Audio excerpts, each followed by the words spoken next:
Does Mike Saha do a midday show every day at 11 a.m. like me? I didn't know that.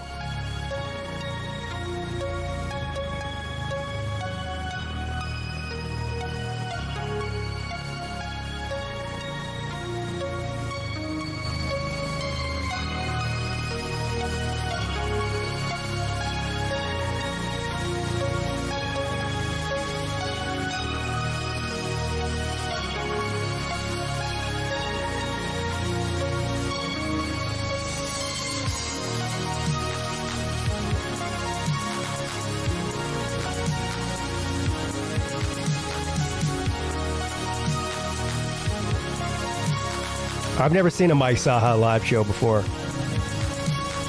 Is it him stabbing paper bags, or what's he do?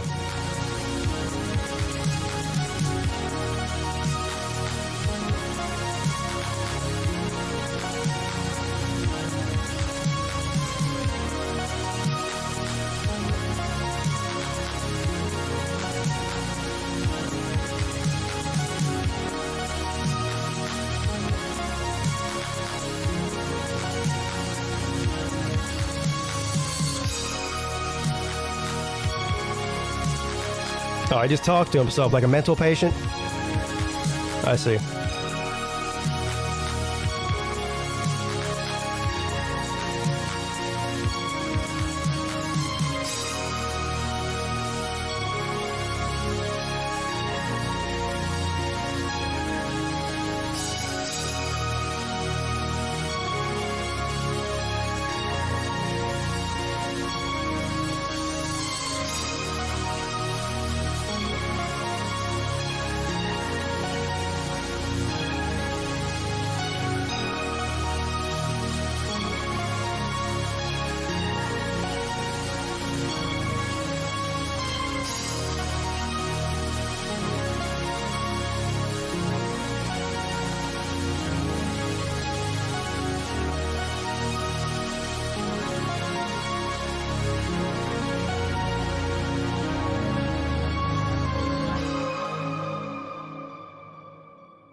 But we had a request,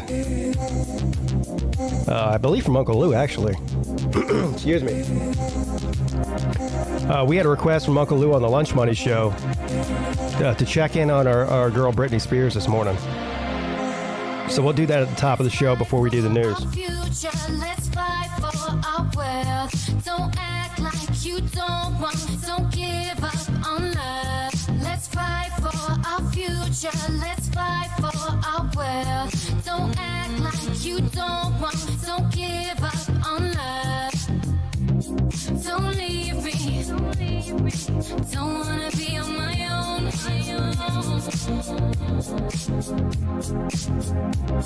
Don't leave me. Don't wanna be alone.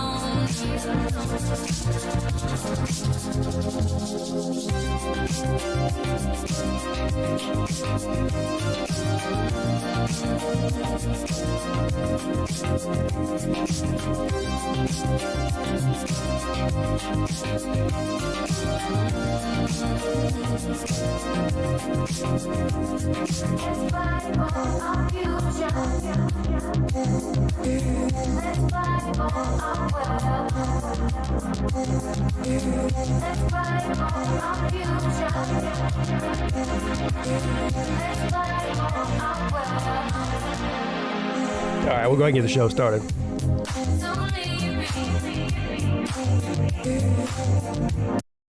Enough of that. What is up, everybody? It's your boy. Welcome to the Midday Show. Thank you for being here. I was getting some comments over the past few days from people telling me that they're not getting notifications for my live streams anymore. Here's what I'd say to do. If you're one of those people, I have to do this every once in a while for channels that I watch all the time. Ones that I watch 4 or 5 times a week. I have to go in there and click that bell again and click off of it, and then click back on all notifications. It usually fixes it for a couple of months. I don't know what's wrong with YouTube lately with the comment section and everything else. I've been having all kinds of issues with YouTube. But luckily, I haven't been having any issues with YouTube streaming-wise, just on the viewership end of it. You know what I mean? So anyway, this morning what we're going to do is we're going to check in on our girl Britney Spears. Apparently, she's been posting some stuff on TikTok. That's another thing. I went to log into TikTok before the show to pull it up, have it ready, and it wouldn't let me log in, which was weird. So I had to log in through my phone, and anyway, it was a whole thing. I don't know why TikTok locked me out. But we'll check in on that, and then of course we'll do the news, and right around 11:45, 12 o'clock ish, we will open up the StreamYard, see if anyone wants to come in and hang out. Let's see who's in here. Stingray, he's at work, but he'll be listening. Nick DTV. Jeremy Garrettson. D. Taylor. YouTube can rob of ad revenue just to blame it on a system issue. Yeah. Well, I don't monetize the live shows anyway. Well, I take that back. I do monetize them whenever I do live game streams, because that's the only time it's really worth it. All the other live shows, I play music that's copyrighted, so they don't give me any ad revenue anyway. The only revenue I make off of live shows is through direct donations, super chat, memberships, that kind of thing. What's up, Scott? Brad Pitt? Roll Tide 99? Yeah. All right, let's check this out. I purposely did not watch any of this before the show, so I could just get my regular natural reaction to it. So here's the official page of Mrs. Spears here. You got 7.7 million followers, and she's following 28. So 28 people she's following, probably all of NSYNC, all of the Backstreet Boys, and what's the other one? 98 Degrees. Yeah. Does that equal 28? I don't know. All right, so this is the most recent one. This is what I think everyone was talking about. This is the one that's, that everyone's talking about right now. Let's see what this is all about. I don't know what this is about here. It says something on the thumbnail about her addressing the incident that happened in Vegas. I don't even know what that is, but maybe she'll tell us. Where is it? Very, very soon. I worked my ass off for this book. I had a lot of therapy to get this book done, so you guys better like it. If you don't like it, that's fine too. Either way, I'm going to Bermuda. Bahama, come on, pretty mama. Yeah, go, Majigo. Baby, why don't we go to Majiga? Coco, Macasa. Too much. What the hell was what? Guys, so my book is coming out what? very soon. I worked. Does anybody understand what we just saw?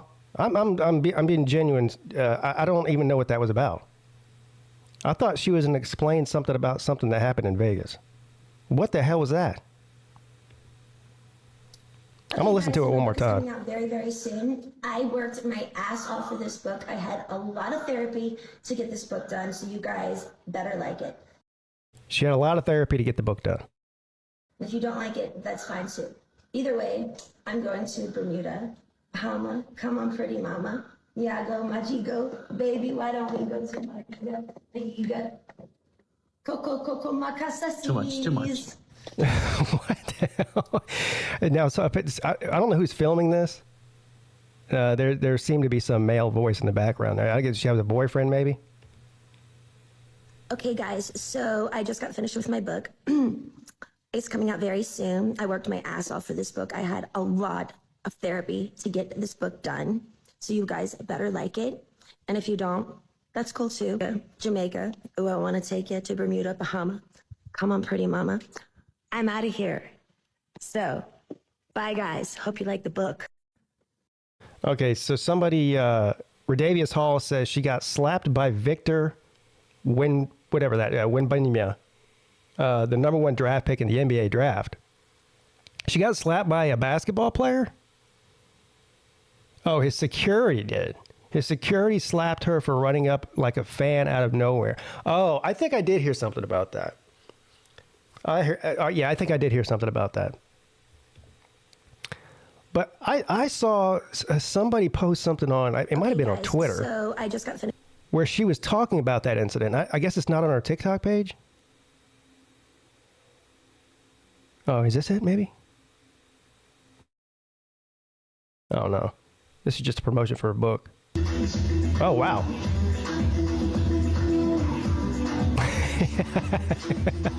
What?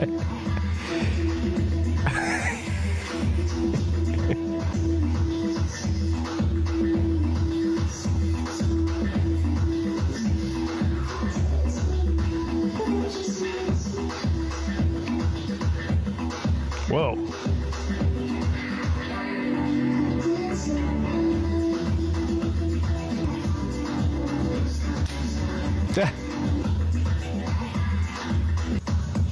Oh, no, this is roll. Oh, what's going on here?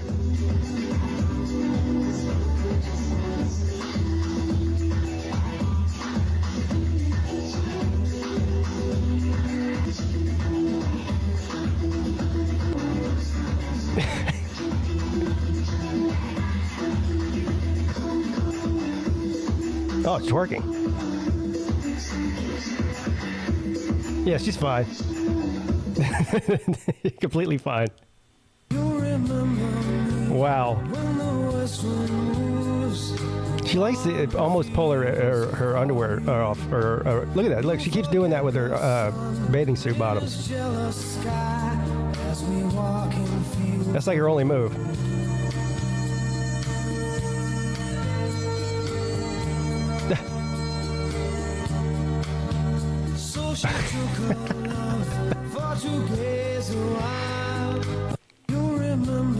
I mean, she doesn't look terrible. She's got something going on with her crazy eyes, though.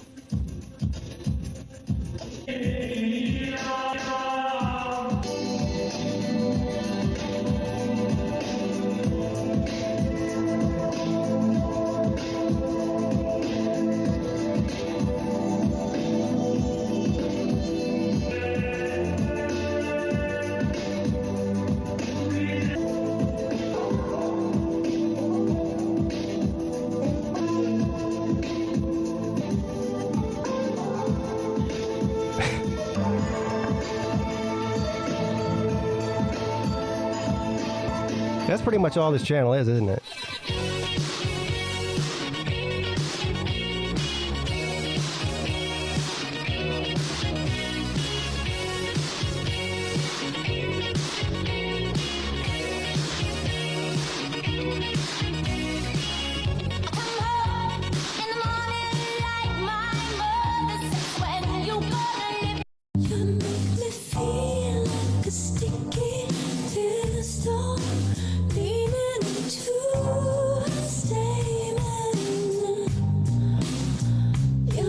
Okay, I think I've seen enough. That's all this channel is, isn't it? Okay, now he was close. Tried to domesticate you, but all right.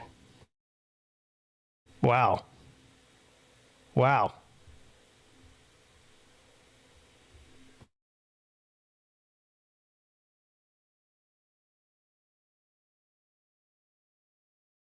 All right, let's get to the news.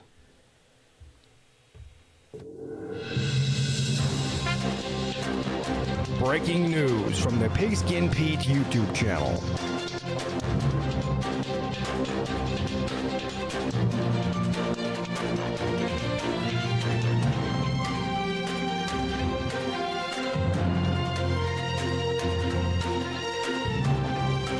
You know what? Maybe on the maybe we can find that video that everyone's asking for on the Yahoo site.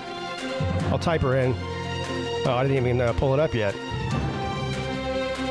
Professional. Hashtag professional. Let's type her name in. See what happens.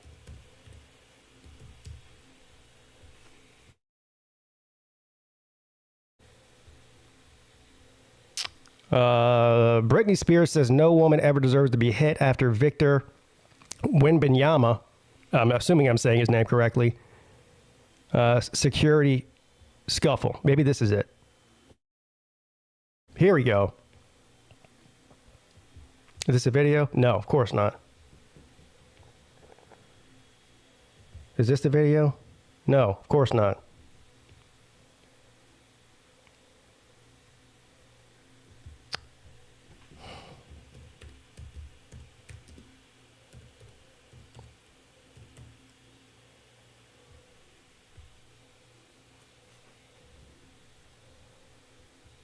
Oh, there's a video of her getting slapped too.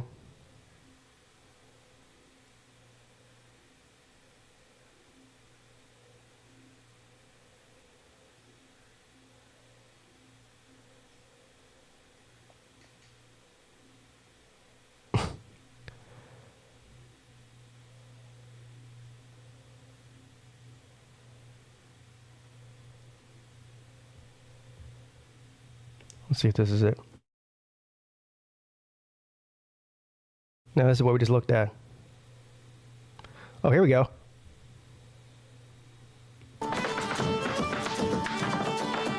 Great. Nice.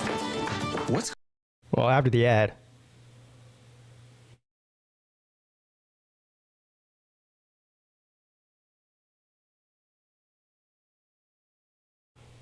What's up, Blake? Blake says they're enforcing the no flop rule in the NBA. That means LeBron is done. And he's about done anyway.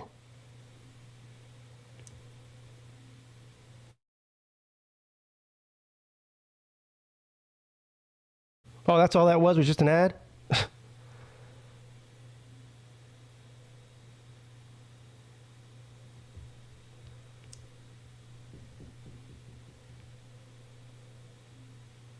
I don't know. Somebody said there was a video of it. I guess there's not.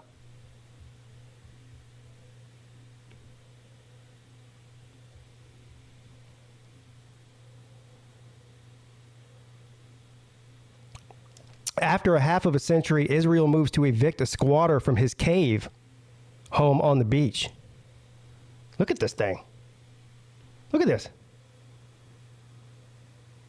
Now, I got to say, that thing's pretty cool looking. Is there more pictures of it? Look at this. There's the bathroom. If he built this thing, this guy's got skills. Here's my man right there. You see him chilling? He's got a couple of lady friends over here and behind the wind chime here. See that?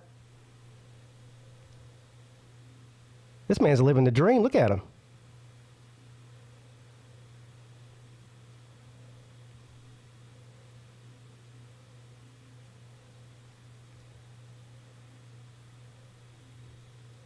Look at that place. This is it right here. I don't know how good you can see that. It looks like more than one building. You got this main, I think this is like the main building here. You got whatever this is over here. Another little building. Maybe that's the guest house. I don't know what this is over here. Some other structure. And then down here, look at this. This looks like some sort of large patio area right on the water. Very cool.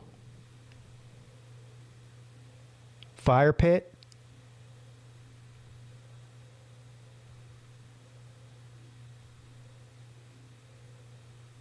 Looks like he might be a bit of a hoarder, though. All right, let's read the story here. Over half of a century.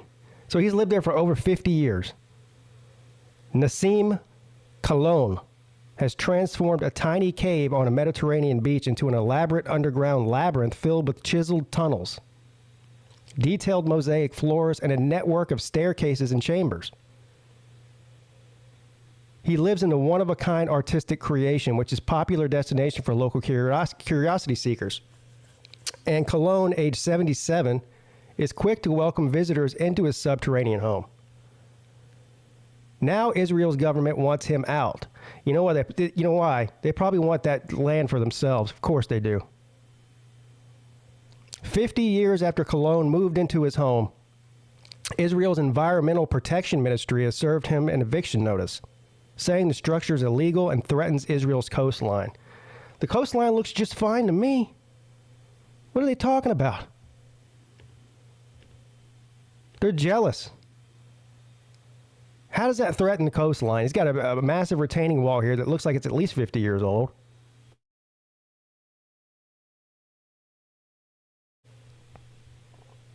Leave that man alone.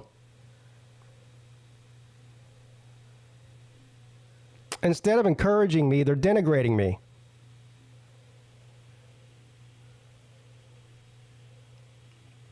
Cologne was living in a tent along the Herliza Beach, north of Tel Aviv in 1973 when he says he began scratching into the sandstone cliffs and moved into a cave that he carved. Over time, his simple hole in the wall turned into a real-life sand castle on steroids, filled with recycled wood, metal, ceramic, and stone. Nearly every surface of his main quarters is covered in elaborate mosaics made from discarded tiles of every color that he collected from dumpsters in Tel Aviv over the years. Recycled glass bottles serve as a decoration and insulation on exterior walls. Every wall in the labyrinth complex is curved, and stairways bend and branch through the bedrock to chambers of different designs and purpose. The complex has plumbing, a phone line, and electric lighting in many of its rooms. And Cologne insists his construction is sturdy. I believe him. From the stones I quarry, I make a cast and build a wall. There's no waste here, only material. That's the logic. Everything is useful. There's no trash. Cologne says he received a demolition order back in 1974 that he's never carried out. So they've been trying to do this to him since he moved in there.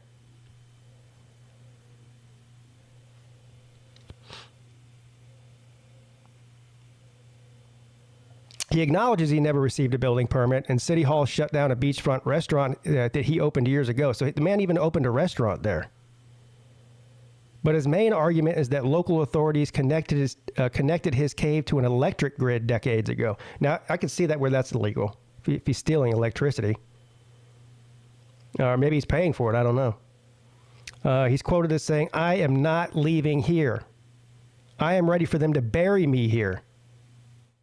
So he's going down. He's basically saying, F around and find out. If you want to take me out of here, you're gonna have to take me out of here in a body bag.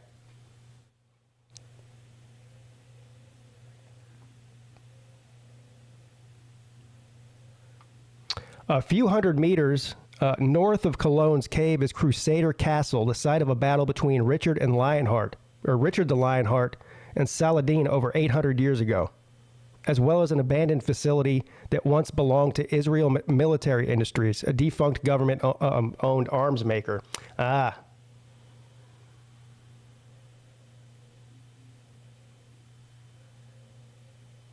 The facility where explosives were developed and tested was abandoned nearly 30 years ago after a massive explosion in 1992 that killed 2 workers, damaged hundreds of buildings, and shattered windows as far away as Tel Aviv. Last month, another explosion blew a massive crater in the sandy soil not far from Cologne's cave.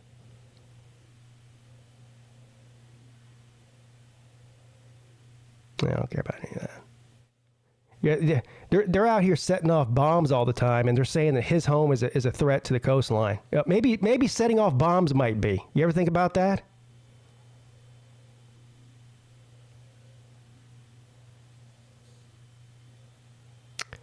So there you go. Cave home, bro.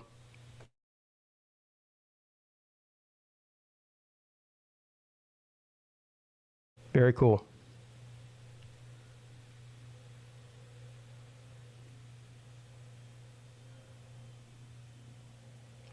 Invasive fish species still swims the Mississippi River. There's a reward if you catch one.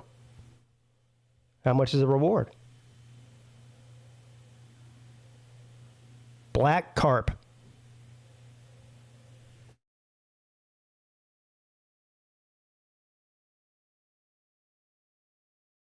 Hundreds of black carp have been reported in the Mississippi River Basin, and the invasive fish harmed a local ecosystem by threatening important native species. The study released in December by researchers from Southern Illinois University the U.S. Geological Survey, the U.S. Fish and Wildlife Service, Missouri State University, and the Missouri Department of Conservation found black carp have been established in the Mississippi River Basin. These carp are native to Eastern Asia and were introduced into the U.S. in the 1970s and 1980s and imported contaminated grass carp stocks shipped to private fish farms.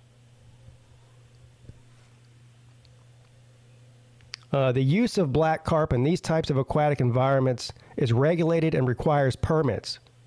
And there isn't a clear understanding on how black carp escape those settings. Well, I'll give you a hint. It walks on two legs. It has two arms and opposable thumbs. That's how. Somebody put him in there.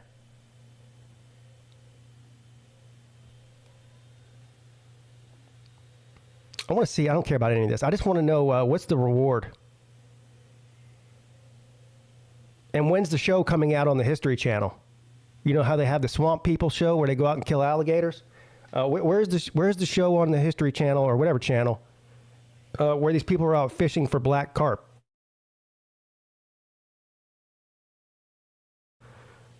Let's see if we can find out the answer to that. They're giving us a history lesson on fish here. What makes black carp invasive? What should you do if you find a black carp? Well, apparently you should catch it. Those who catch black carp should follow the keep, cool, and call protocol. What? Okay, here you go. Here's the answer I was looking for. If you take time to turn in any black carp that you catch, you may be eligible for a $100 per carcass bounty.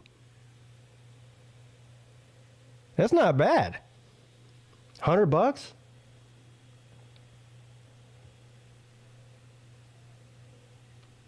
You know? Count me in.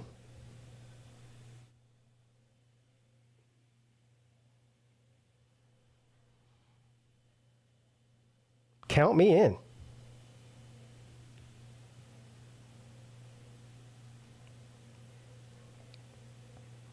Texas police fined a Puerto Rican man after wrongly claiming that he lacked a valid driver's license.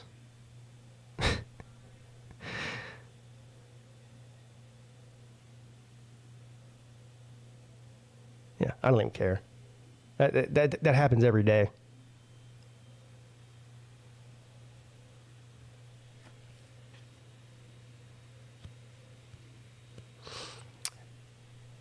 Here's how people in Florida steal homes from older people and the dead.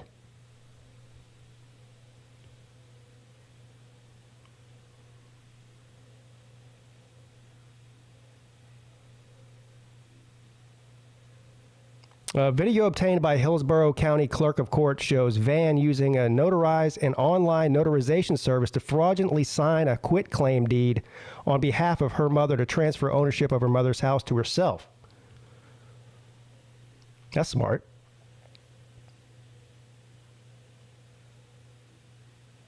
Law enforcement agencies across Tampa Bay are teaming up to combat a concerning rise in property fraud.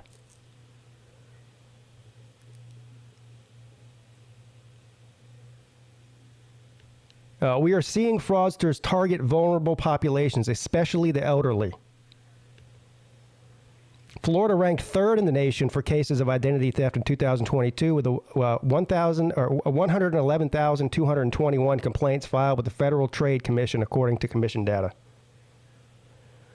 Another suspected fraudster tried to steal $345,000 West Palm Beach house belonging to an older man. So what are they, just going online and signing people's houses over to themselves?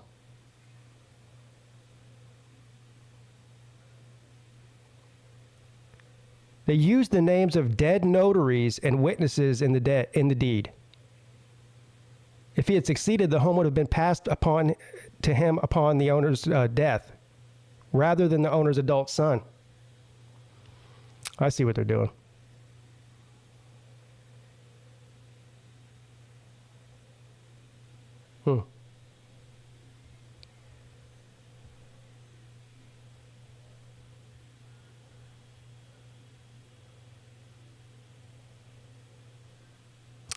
I love these stories. A bear walks toward a hiker at Montana's Glacier National Park. Oh, hold on now. You mean to tell me that a bear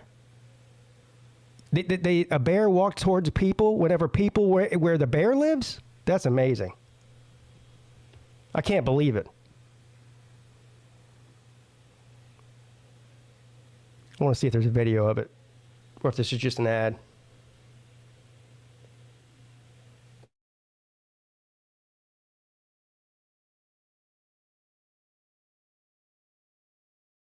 Here it is. Oh, look at this. Look at this.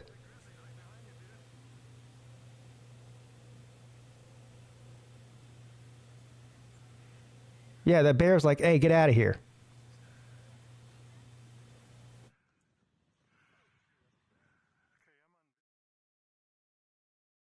The bad part about this is they're probably going to kill that bear now, saying he's a threat to people. You know.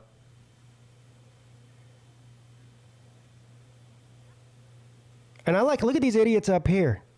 They're walking towards the bear.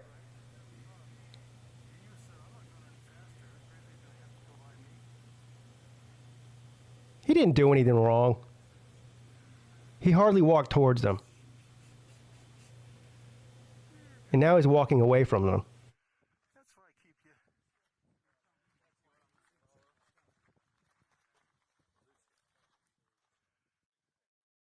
Yeah. Yeah, whenever you go to a national park where there's, this full of bears, yeah, you might encounter one. That's not even a news story.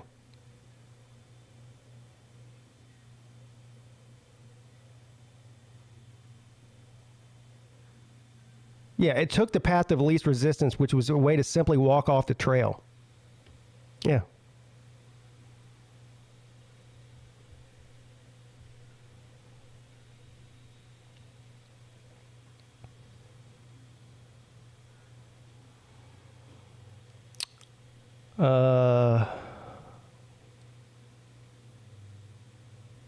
Man gets lengthy sentence for fatal shooting of a Minnesota girl who was jumping on a trampoline. A man was sentenced Tuesday to more than 37 years in prison for fatally shooting a 9-year-old Minnesota girl as she was jumping on a trampoline with her friends. Dupree Sharif Robinson, age 20, pled guilty in March to second-degree murder in the 2021 death of Trinity Smith. He later tried to unsuccessfully withdraw the guilty plea. Criminal complaint said that Trinity died in a gang-related drive-by shooting.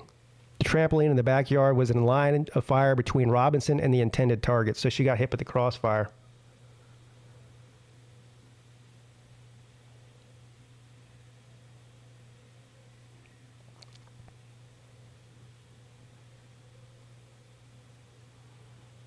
Oh, sad.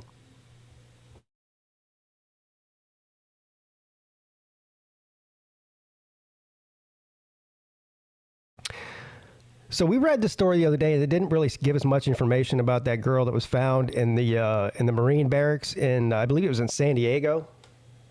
She was missing, and they found her in some barracks, some Marines barracks, and that's all they really said about it. They didn't say, was this a kidnapping? Was this a voluntary by the 14-year-old girl? What was going on there? But it looks like there's an update here.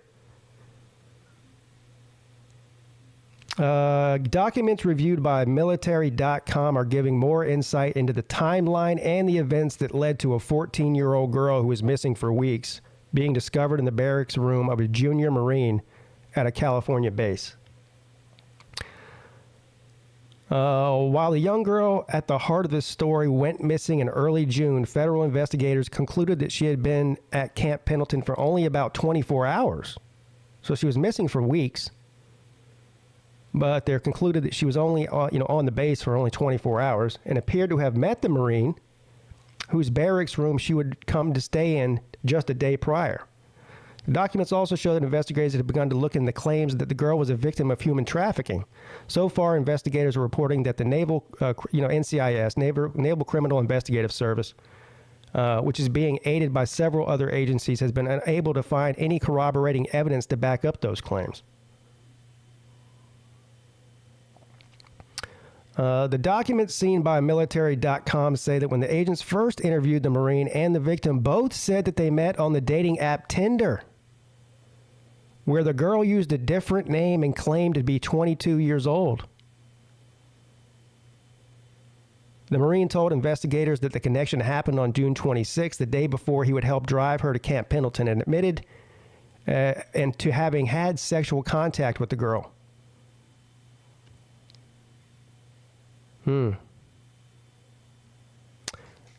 Documents also note that the Marine allowed agents to take all of the data from his cell phone, including later messages in which the victim admitted to lying to the Marine about her age.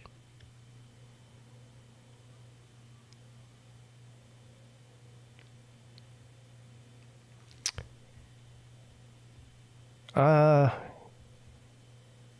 don't think that matters. Whether they lie or not, I believe it's still illegal. I mean, he's still at fault.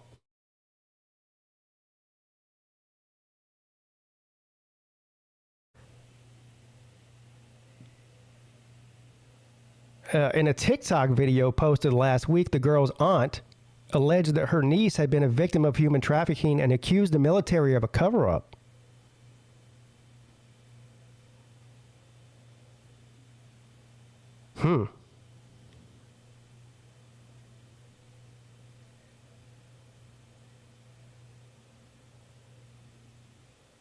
Once on base, the Marine and the female victim went into his barracks room where they spent time with the Marine's roommate. So he didn't even have his own barracks. He had a roommate in there. Well, I wonder what's going to happen to him, if anything. You know, if he knew something about this.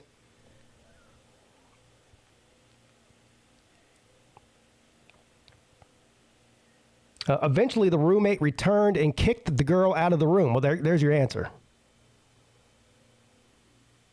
She used another service member's cell phone to get the Marine to let her back into the barracks.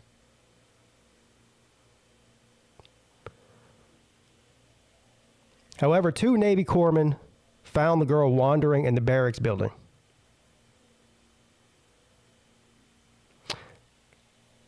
So it does sound as if most likely this girl ran away to meet this Marine. Question is, once he met with her, did he have any idea that she was not indeed 22 years old?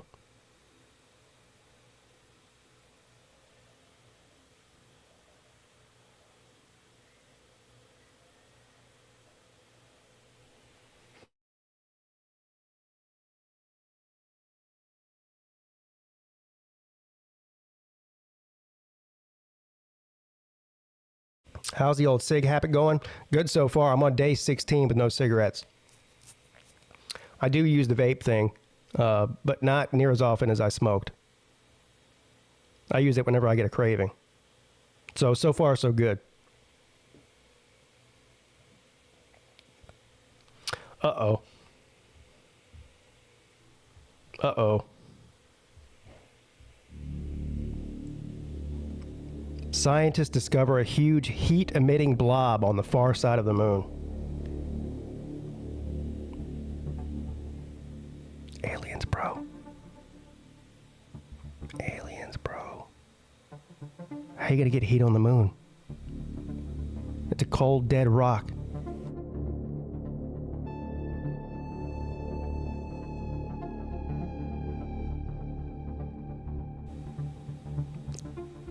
The mysterious hotspot has a strange origin. It's likely caused by the natural radiation emanating from a huge buried mass of granite, which is rarely found in large quantities outside of Earth. On the moon, a dead volcano that hasn't erupted for 3.5 billion years is likely the source of this unusual hunk of granite.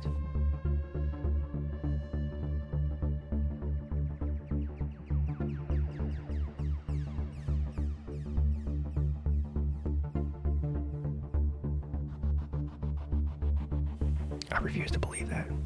It's an alien base.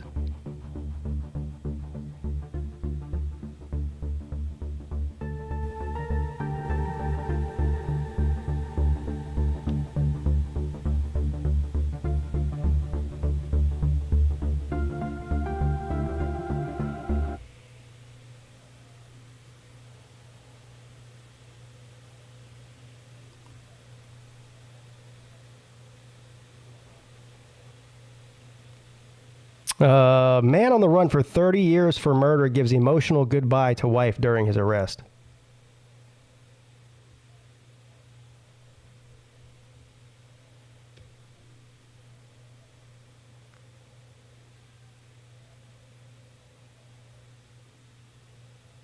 Zuo was arrested in China where he had been hiding after authorities reportedly learned his whereabouts on June 28th.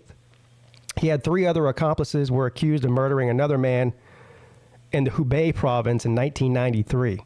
Although his accomplices were immediately arrested after the crime, Zhu had reportedly been on the run ever since.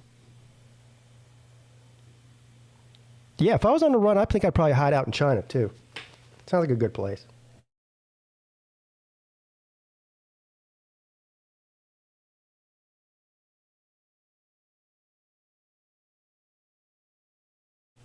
I wonder if this is in English. No, it's not.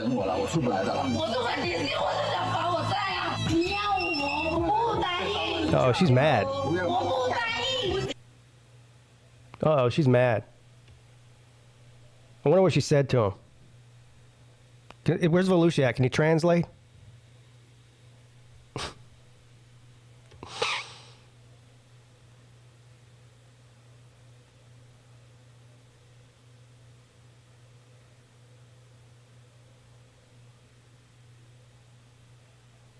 Traces of explosives were found in a yacht in the Nord Stream sabotage investigation. You think?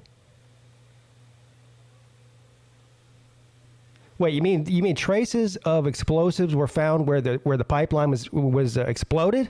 No.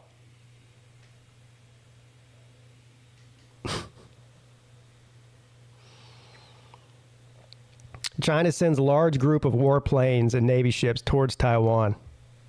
Here we go again with this.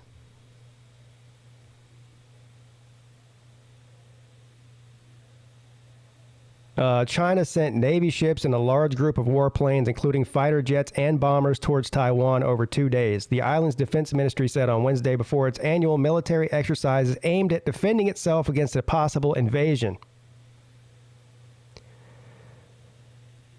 The Chinese People's Liberation Army sent 38 warplanes, 9 Navy vessels around Taiwan between 6 a.m. Tuesday and 6 a.m. Wednesday. From Wednesday morning until noontime, the military flew over 30 planes, among which landed J-10 and J-16 fighters. Of those, 32 crossed the midline of the Taiwan Strait, an unofficial boundary that had been considered a buffer between the island and the mainland. Taiwan is scheduled to hold the annual Hanguang exercise later this month, in which its military will hold combat readiness drills against preventing an invasion. It will also conduct the annual WAN exercises aimed at preparing civilians for natural disasters and practicing evacuations in case of an air raid.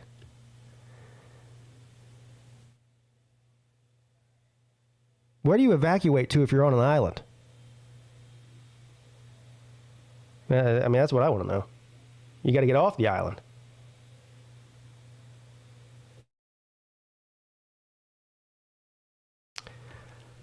I feel like we read the same story every week.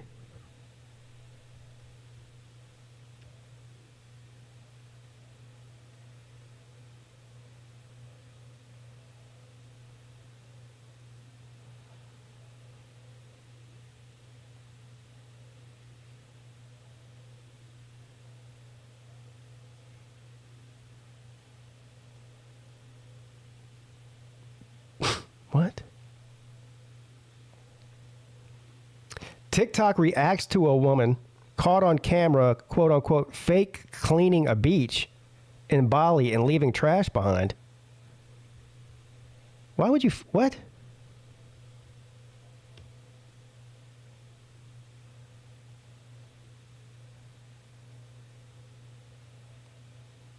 In the TikTok video posted by Noi Roca from a friend's private Instagram, 2 women appear to put trash into bags and carry it around before leaving the bags on the beach once the camera stopped rolling.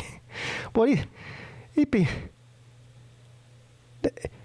these people come up with these ideas to get TikTok views? I mean, that's some. So they took trash out to the beach, walked around, pretended like they were cleaning the beach, filmed it, And then whenever they got done filming, just dropped the bags on the beach and left. What?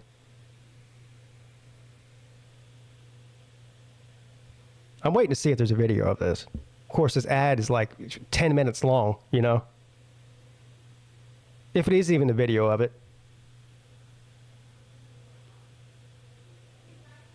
Look at what the ad's for, TikTok.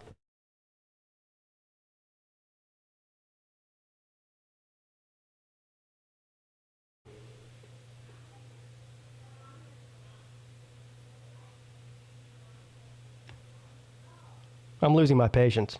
It's almost over. Watch it just be an ad for TikTok and not the video.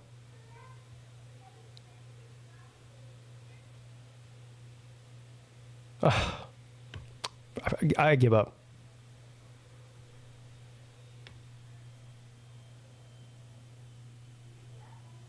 The identities of the women are still unknown, but TikTokers are calling on users to help identify the pair.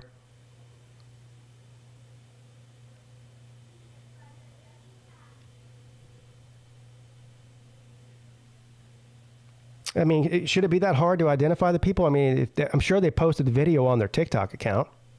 Should be pretty easy to identify them.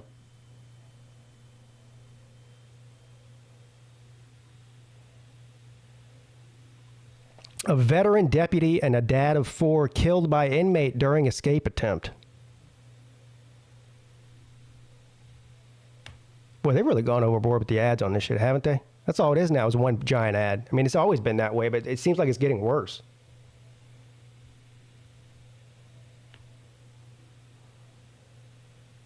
An inmate, 34-year-old Orlando Mitchell, allegedly stole a transport van, drove alone out of the Criminal Justice Center complex, and then crashed.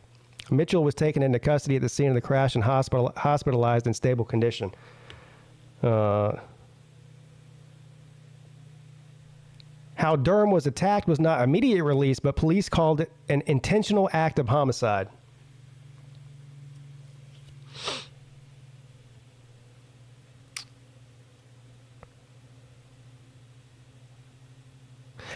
It always blows my mind that people are able to escape from prisons. It really does. I mean, I don't know. And how do you steal a transport van? When, I mean, these vans, look at it, it's a cage. Yeah, that's just crazy.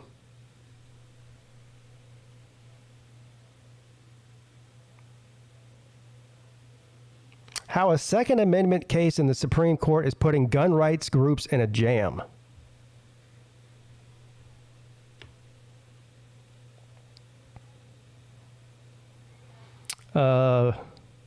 Zaki Rahimi's legal troubles began in 2019 when he pulled out a gun and fired at a passerby who witnessed him dragging his girlfriend through a parking lot. Months later, after getting into an accident, Rahimi reportedly shot at the other driver. A year later, he threatened another woman with a gun and was charged with aggravated assault. In 2021, he fired several times into the air after a friend's credit card was declined at a burger joint. Jesus Christ.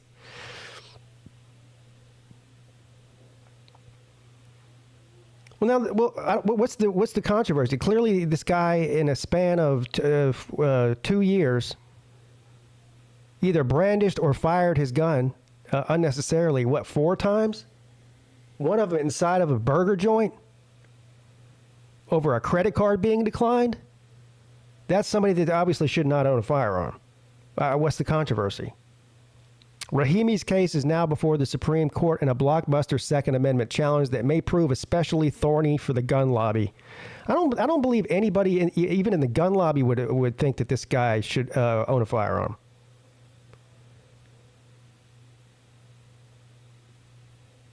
Rahimi is challenging his conviction under the federal law that bars Americans who are subject to restraining orders from owning guns.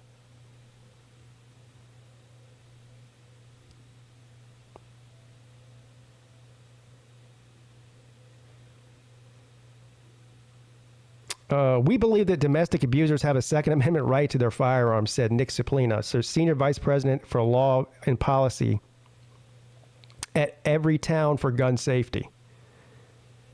Clearly, you're not for gun safety. This guy's out here shooting in the air at a burger joint. That's just what are we talking about? Look, I'm all for people's rights, but this guy's obviously a mentally ill psychopath. It's just a matter of time before he does murder somebody.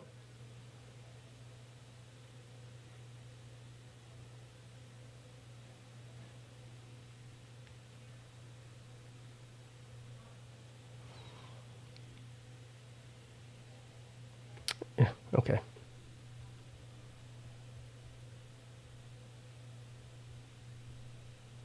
How is he not charged with a felony? I mean, felons can't own guns, right? Well, how is he not charged with a felony for discharging his firearm inside of a restaurant for a credit card being declined?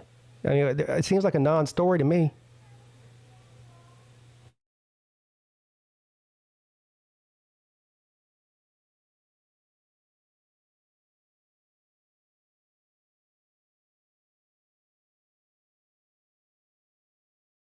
Did you hear about this? This is ridiculous and sad. Look at this. Look at this psycho here.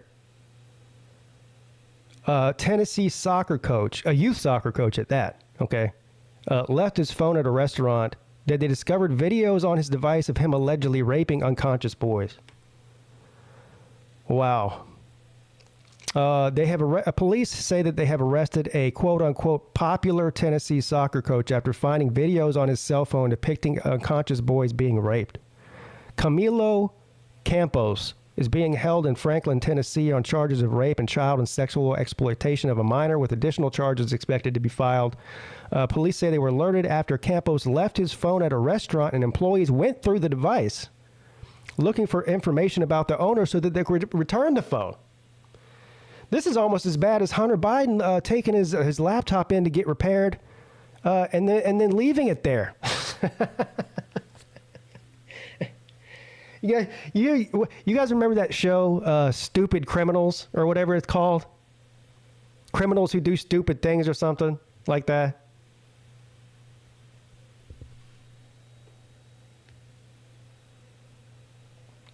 Authorities investigated and found hundreds of disturbing images and videos on the 63-year-old's phone. He recorded himself raping unconscious boys between approximately age 9 and 17. So far, at least 10 children were found on the phone, and detectives have managed to identify 3 victims. 5 more that we didn't even know about have also come forward. We are nowhere close to the end of our review of the evidence in his horrific case. Put him in general population. He won't last a week. He won't last a week.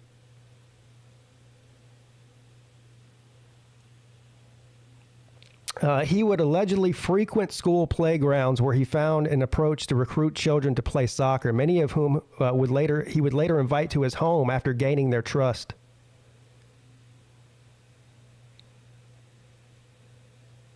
His bond has been set at $525,000. Why would he even get a bond?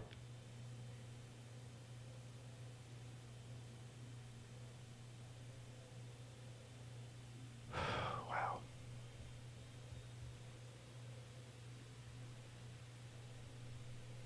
Wow.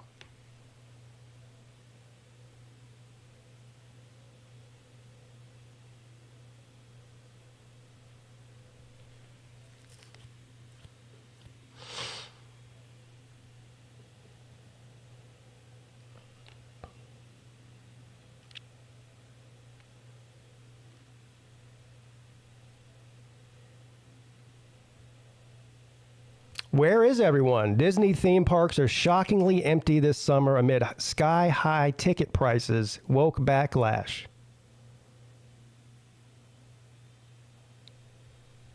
But here's why the stock may be too cheap to pass up now.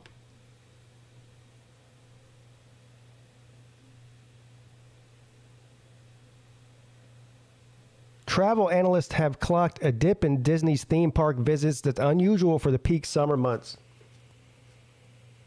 Touring Plans is a company that tracks wait times for rides at various theme parks. He has reported shorter wait times in Orlando-based Disney World and Disneyland in California in recent weeks. The average wait time for a Disney ride was 27 minutes this year during the holidays, down from 31 minutes.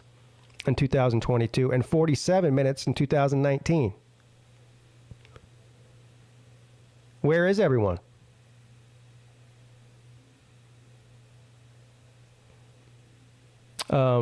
We looked at going there because we're going to Florida in a couple weeks. And I think we are actually, on the way back home, going to spend one day at Epcot.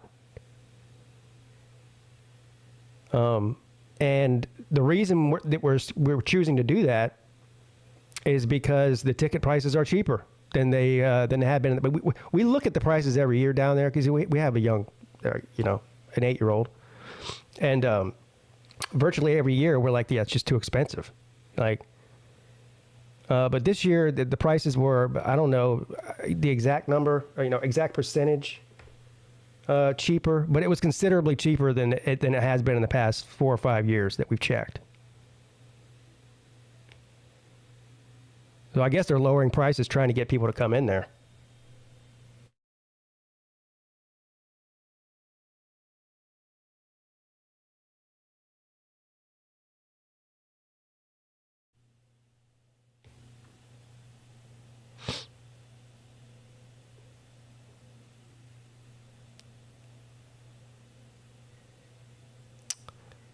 Homeless man found living in an underground vault in Los Angeles. Hey, he's smart.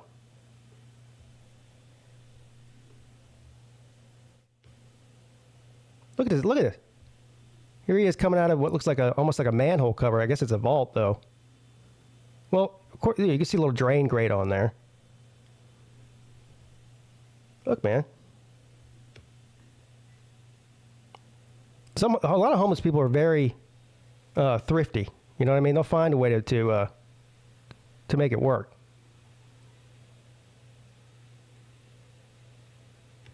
Security guards first noticed the man on the night of July 3rd carrying multiple bags into the vault. Afterward, the man allegedly climbed into a larger vault. Underground vaults house electrical lines, ore water, and natural gas valves. He's getting shelter, bro.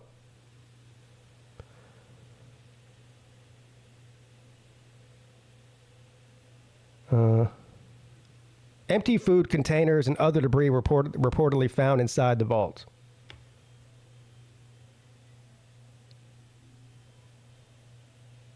The man was still inside the larger vault when authorities arrived. He allegedly hit one officer after being ordered to climb up. While searching him, police reportedly found a replica gun and drug paraphernalia.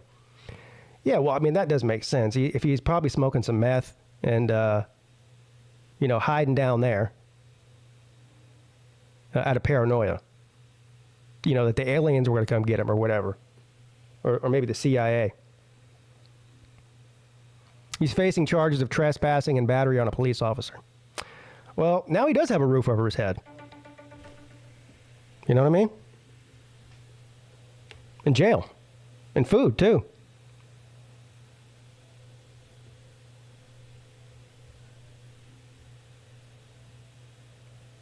I mean, I'd probably rather live in jail where you get a bed, 3 hots and a cot, you know what I mean? Than living underground in a vault.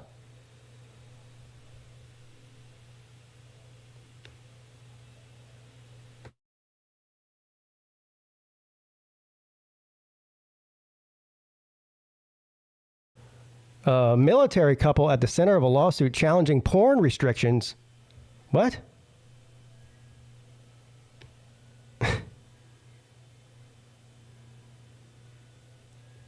Elizabeth Henson just moved to Louisiana in June with her husband, an active duty Coast Guardsman. Like many couples, they watch porn on major websites like Pornhub to keep the marriage spicy, sometimes together over the phone, while her husband's duties take him away from home. We'll watch a video together on the phone, get some of the steam blown off, and maintain a sense of intimacy.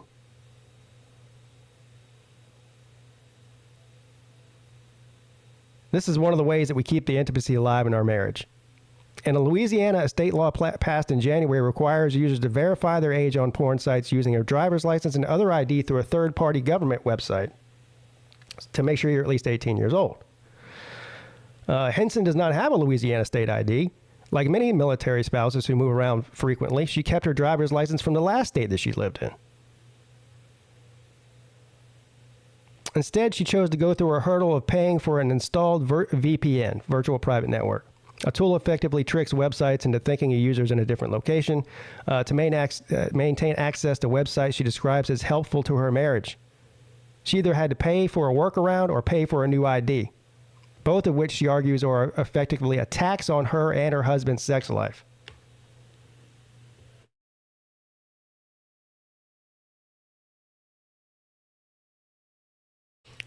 While she found a way around the law, she felt compelled to try to change it. She's a plaintiff in a lawsuit, so she's suing the state. The suit filed in June by the Free Speech Coalition, an advocacy group for the adult industry, argues that Louisiana's age verification law violates the First Amendment. Man, this woman's serious. She could have just continued using the VPN. No one would know any the wiser, but now she had to go out there and sue and tell her and her husband's private business to the entire world. So that seems kind of weird.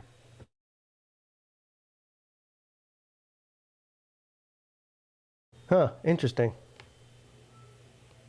We'll have to follow that case and see if she wins.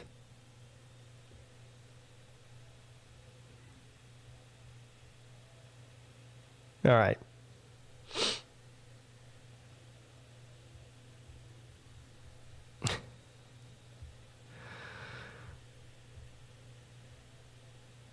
Welcome to the Midday Show. What's up, buddy? Put my porn rights in that? Yeah, porn rights in that. Yeah. That really is funny. Yeah, Traveling Full says, can't we just get Edward to send a shoebox full of VHS tapes?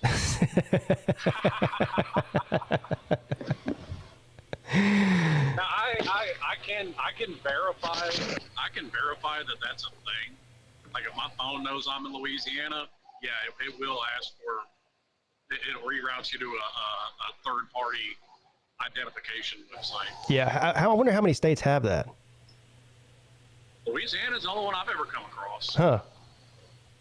I didn't even know that. I didn't even know that. I think Lou was talking about something like they outright banned IP addresses for accessing certain porn websites. Or I think he said Utah. Well, that makes sense. Mormon territory. Yeah.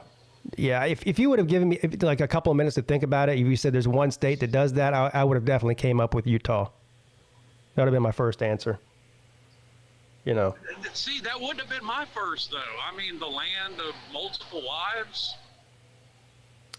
Yeah. I mean, one man can only do so much. I think that's a necessity. Yeah, but they're pretty. I mean, they're extremely conservative people, and I'm not talking about conservative in the political sense. I'm talking about, you know what I mean, in the way that they live. Oh, yeah. Yeah. I mean, they're not Amish or nothing, but they're still pretty damn conservative. Yeah.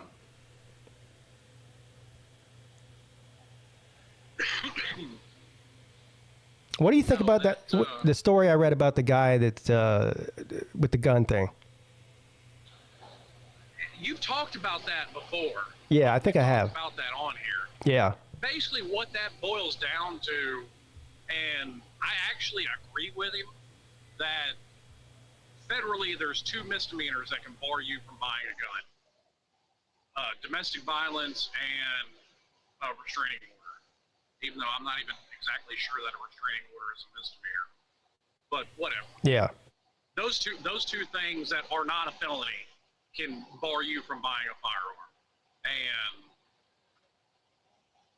I don't agree with that. I think it needs to be a felony, in my opinion. Right. Now, like you said, it should be common sense that this guy's been charged with multiple felonies. But that's part of the problem of what's going on, is you've got a lot of DAs in very liberal areas that are refusing to charge people because, the justice system is racist because there's more black people in prison. Well, no, it's because more black people are committing crime, dummies. Well, I didn't even realize that there was a such thing as a domestic violence that was a misdemeanor, not a felony, is there? Yes, there is. Oh, I didn't even. I figured if you get charged with domestic violence, it's an automatic felony. I didn't know that. No. So, I mean, where do you draw the line? I mean, is there a difference between slapping a woman and choking? I mean, I don't understand what the difference is. I don't know as far as what constitutes. I mean, I'm sure there's some level of domestic violence that rises to felony. I don't know specifically what it is. I mean, hell, if y'all are hitting each other, fuck it, it should be mutual combat at that point. Well, I mean, there are cases of women are equal, bro. Yeah, there definitely are cases of women being charged with domestic violence, but I think that the scales are tipped heavily in the male favor as far as that charge goes. You know, that I would agree with that 20 years ago. That does, like, even watching something like Cops, you see it more often. A guy will sit there and just let a woman go to town, and the cops will take her to jail. So I think as far as the aspect of, at the very least, everybody going to jail because everybody's involved is a little more prevalent than it used to be. D. Taylor says that mental illness is not a valid reason to violate the Second Amendment. That's the slipperyest of slopes. No, I agree with part of that because they can just deem somebody who's mentally ill, maybe even if they aren't, and take away your rights that way. But if you're discharging your firearm in a restaurant because you're mad that your credit card got declined, then you're mentally ill and you're a dangerous person. I don't care what anybody says. That's not even mental illness. That is a felony. Right. That's my point. So what? I don't understand why this is even a question with him. Because he was never charged with a felony because prosecutors refused to charge it as such. Oh, okay. I mean, there was literally, I think this was a story. There's a guy that he's very much a progressive, but he'll call things like they are. And he covers a lot of crime stories. And like there was a DA in, I think it was Houston, gave a guy an absolute sweetheart deal that the sentence was only 7 years for a triple murder. Yeah. Or you look at, there was one, and it was screwed up, man. The prosecutor didn't want to charge teenagers as adults.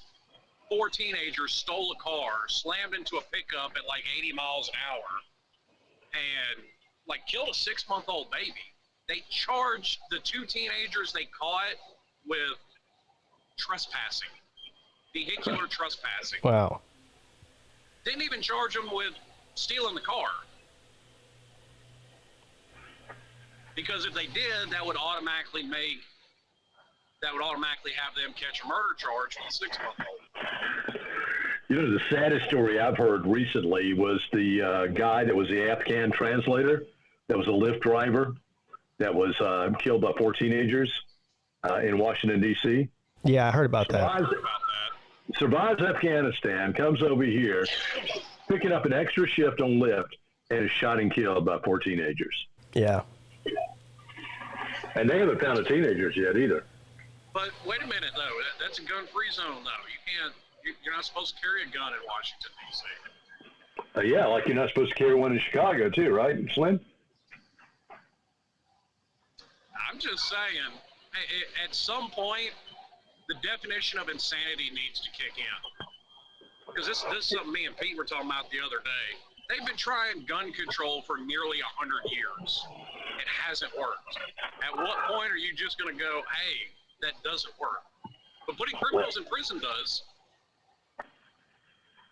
Well, when they talk about assault rifles and they bring up the AR-15, and if you go back and look at the history of the AR-15, the AR-15 was built for hunting. They even have ads back in the 60s that show the AR-15 was built for hunting. Now, because you got some crazy loons out there that get a hold of an AR-15 and use it, now it's considered an assault rifle. But all the so-called assault rifles off the street, and you still got pistols. I mean, that's what people are killing people with. Well, it's not even just that.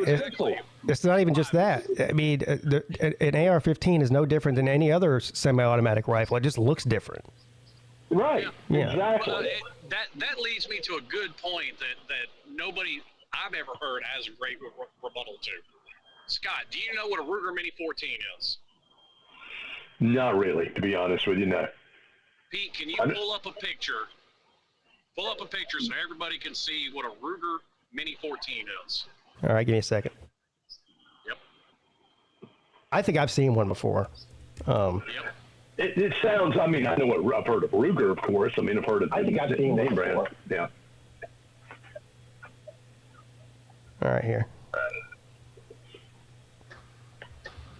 Shoots the exact same bullet as the AR-15, is semi-automatic just like the AR-15, but has never been put on any list of proposed bans like the AR-15. What does it shoot, like a 5.56 or a 2.23 or something? That's exactly what it shoots. Yeah. That kind of looks like what was the rifle that was used with the Army in World War II, you know? Actually, yeah, it's a carbine variant of it, yes. See, now, Yeah, that's what it looks like, very much so. so what it looks It's the like, exact same action. it looks like any other hunting rifle that you'd see in any gun store. Yeah. Now, until you put the magazine in it, then it looks more like an AR-15, but yeah, there it is. Yeah. But this is not what, you know, people are killing people in Chicago, Southside Chicago. They're not using Ruger Mini 14s to kill each other. They're shooting each other with pistols, you know, and guns. I mean, Exponentially more people are killed with pistols. I mean, if you actually look at the numbers, more people are beaten to death every year than are killed by all rifles combined. Semi-automatic rifles, lever actions, bolt actions, single shots, all of them. I mean, I know it's been said, and this is really cliche to say it, but, you know, it's not a gun problem, but it's a mental issue problem out there. That there's a lot of mentally ill people that are out on the streets. And I don't know what to do, either round them up and put them in mental facilities. But see, that was a problem. And this is one thing, this is one blemish on Reagan's presidency. Reagan let a lot of mentally ill people go out of mental institutions back in the 80s, which personally has caused a lot of this homeless situation. Well, here's the problem with that, and I try and call it both sides. That wasn't a Reagan problem. That was a Carter problem that spilled over into Reagan. Yeah, but Reagan's the one that called it. But you know, and look, I'm not knocking Reagan per se. I mean, I think Reagan was a great president. But that's one blemish that I thought it was pretty bad that he did. Yeah. And well, it didn't show any effect, you know, until, you know, years later we see this happening. Well, because you know what that has to do with? That all stems from the drug war that he started. Because instead of putting drug addicts in a mental institution and deeming you know, being drug addict to be a mental illness, he wanted to throw them in jail instead. That's why. Well, and that's where we disagree, because I think that's correct. You think what? I think that's correct. You throw them in jail. I don't think it's a mental illness problem. You think that somebody should be in prison for using drugs? No, I don't think somebody should be in prison for using drugs. That's what I'm talking about. In prison for using drugs. Of course there are.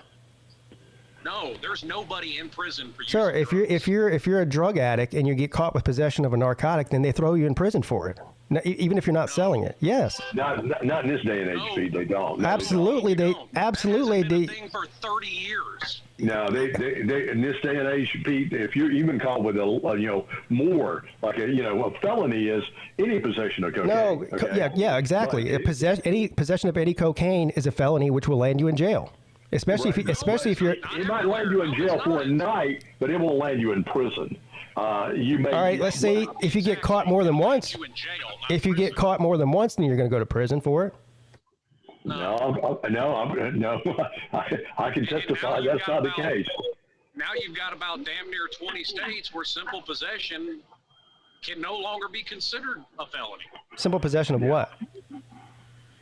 Anything. Well, Fuck, look at over there on the left coast. Oregon's got by far gone the farthest. They've legalized simple possession of everything. Yeah. Well, that's there's a handful of states maybe that do that, but as a whole, that's not true. And it's not true in South Carolina. I'll tell you that right now. Well, I can tell you, as a CO, nobody's in there for using. No, they're not, Pete. I can attest to it from personal family business that they let people go with simple possession. Even with a, what do you call the drugs like cocaine and meth and all that? They're considered a number one. What is it called? Yeah, Schedule 1. Oh, a Schedule 1 narcotic. Yeah. Yeah, Schedule 1 narcotic. Okay. Even with Schedule 1 narcotics, even if you've got, let's say 3 grams of meth, now that's enough with intent to distribute. No, they'll let you. You might spend some jail time, but you won't spend any prison time. What about the 3 strikes? What about the 3 strikes law?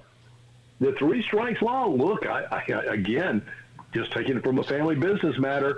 It's I have someone that had 3 strikes and they're still out, and they were on parole for a while, but now that parole's gone.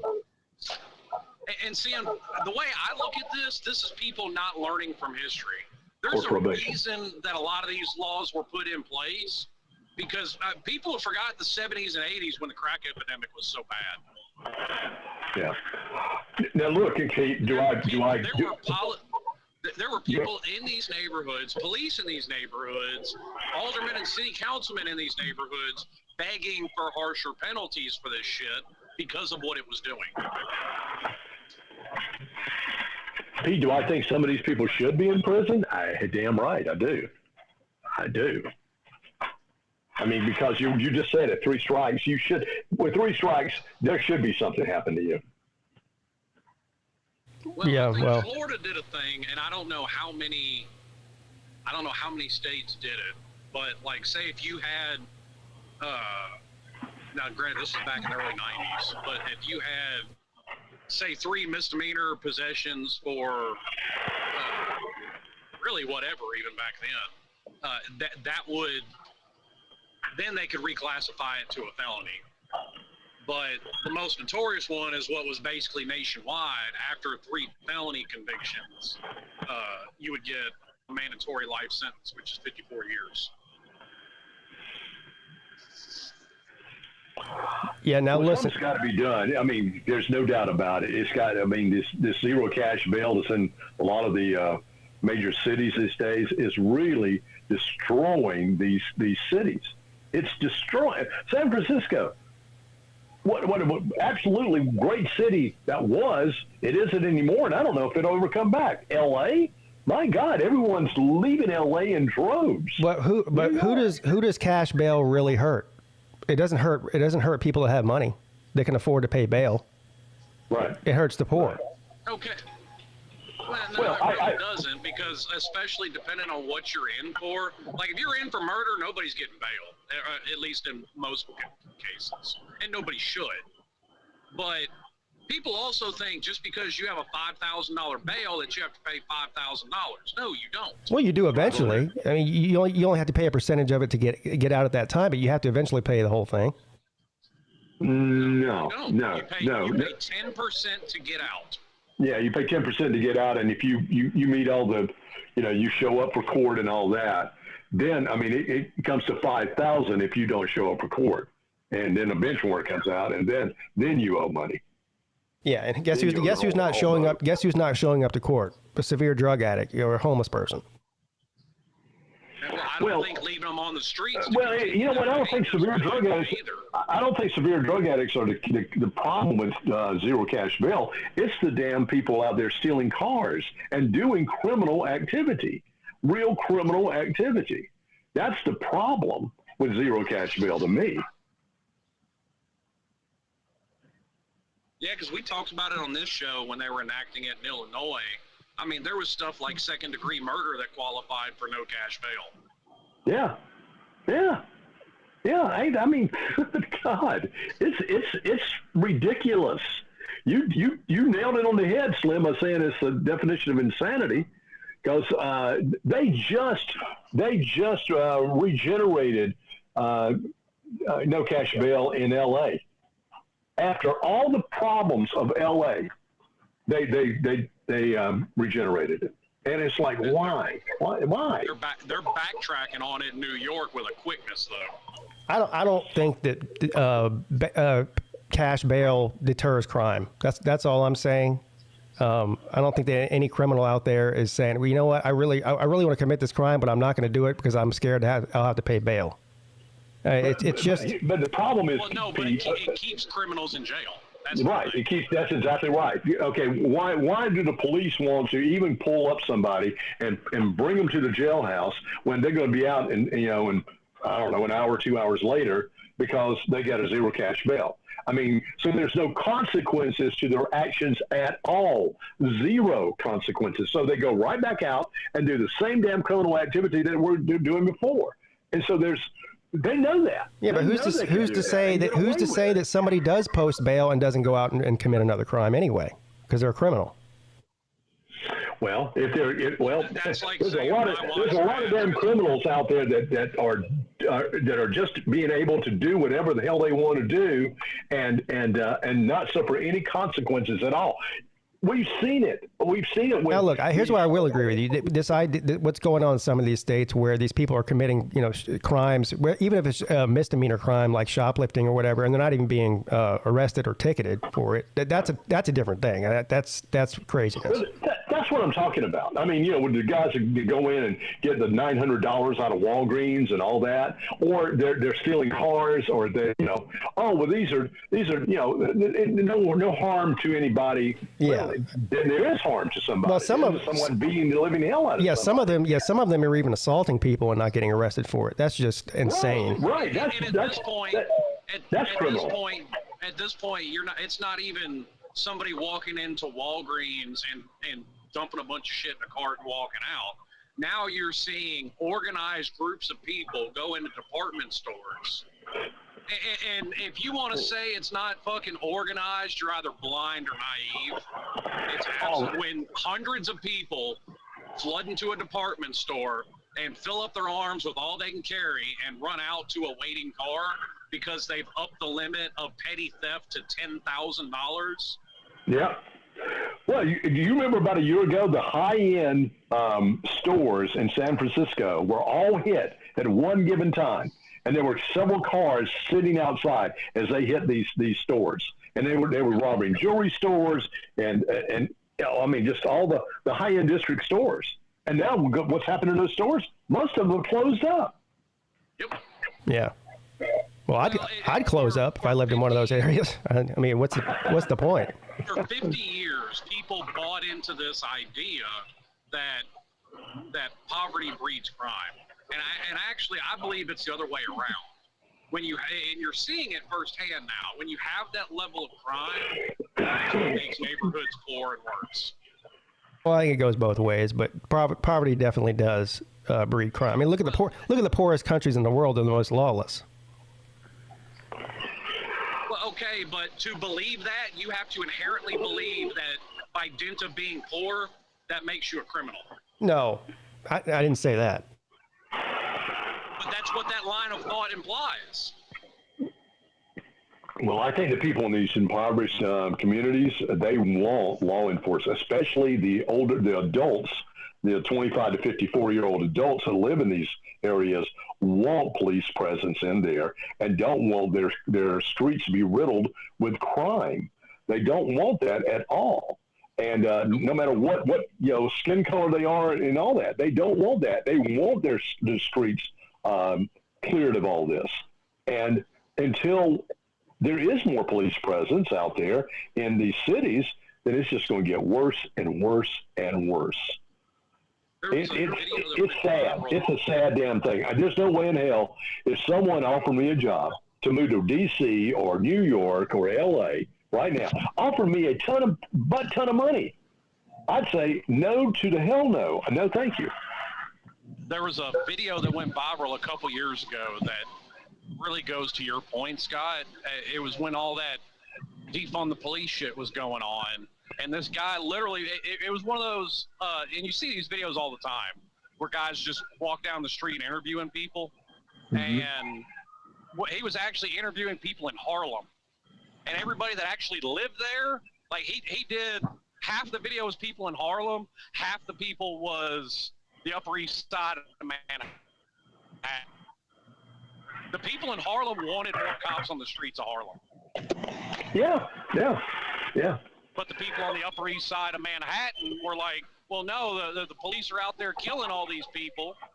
And the people in Harlem are like, no, they're not. No, I know. No. Reality and perception is a tricky thing these days.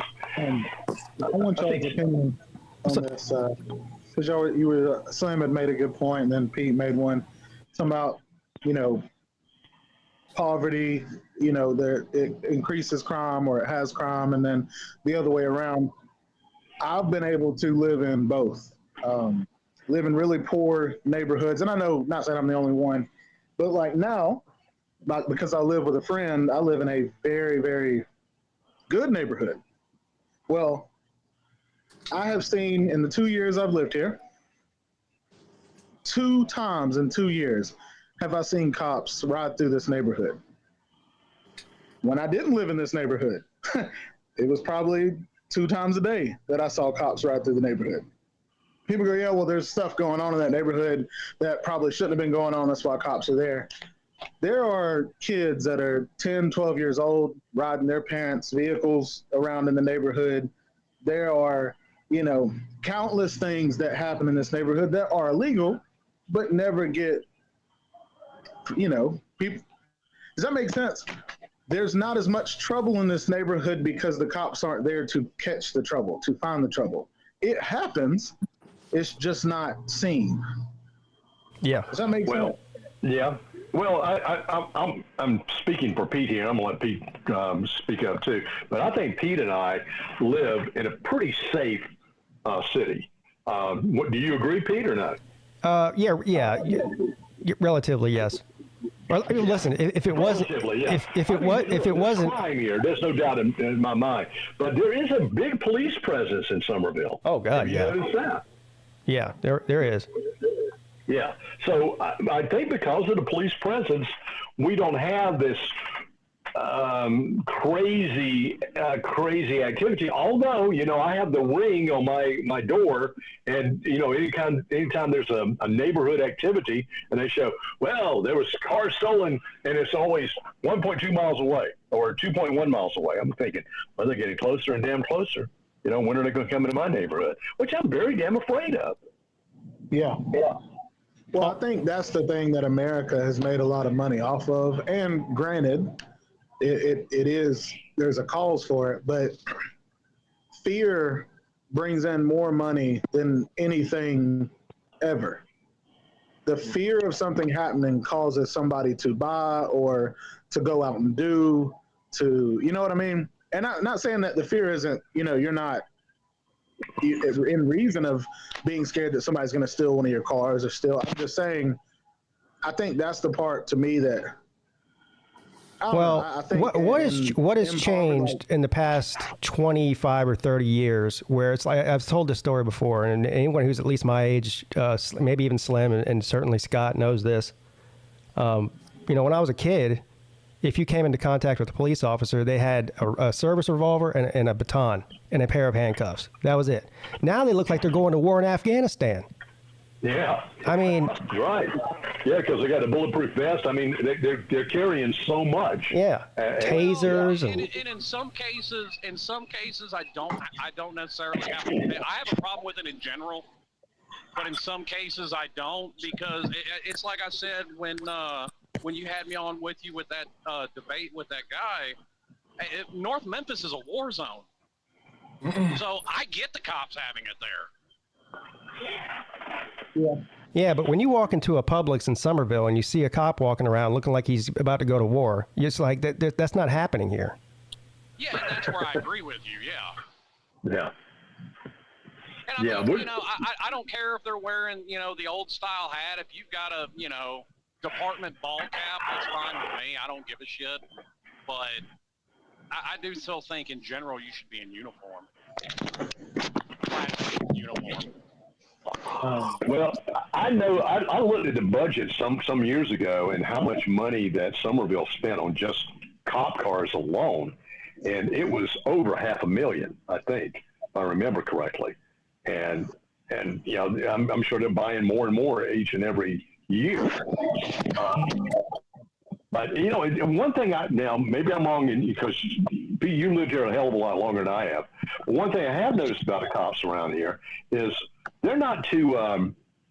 They're not all about, you know, getting you a damn speeding ticket per se. I haven't. I mean, well, I haven't gotten one. Well, I've had like one speeding ticket in 10 years. It varies from officer to officer, I think. It does. Yeah. I guess it does too. Charleston, North Charleston, those are assholes in North Charleston. Oh God, yeah, they're the worst of the worst. They're the worst of the worst. I want to respond to what TB said, though. I with him to a point, but there's also like some of that's just stuff you see in the South. You know, I mean, when I was 8, 9, 10 years old, yeah, my stepdad let me drive the truck around the trailer park that we lived in or whatever. But there's also a huge difference between something like that and, in general, what we're talking about, big city crime. And I'll just use Chicago because it's the low-hanging fruit. I mean, you have 10, 11, 12-year-olds that have multiple murders under their belt. Yeah, no, I get that. Not to go as low as Chicago, but I didn't want to say this. Just like there are people in this neighborhood that smoke weed, that sell weed, that do the same things that happen in the poor neighborhoods.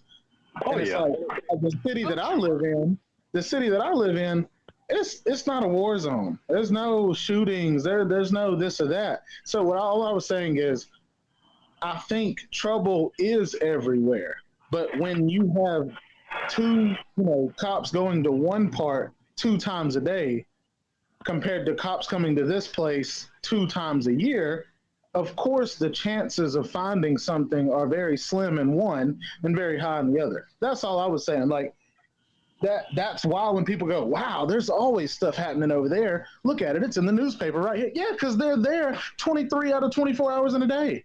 Well, this place over here is really, reason they're there more often because shit's going on. Yes, right. Crime. I mean, normally in high crime areas, cops are going to show up. That's where they're going to be.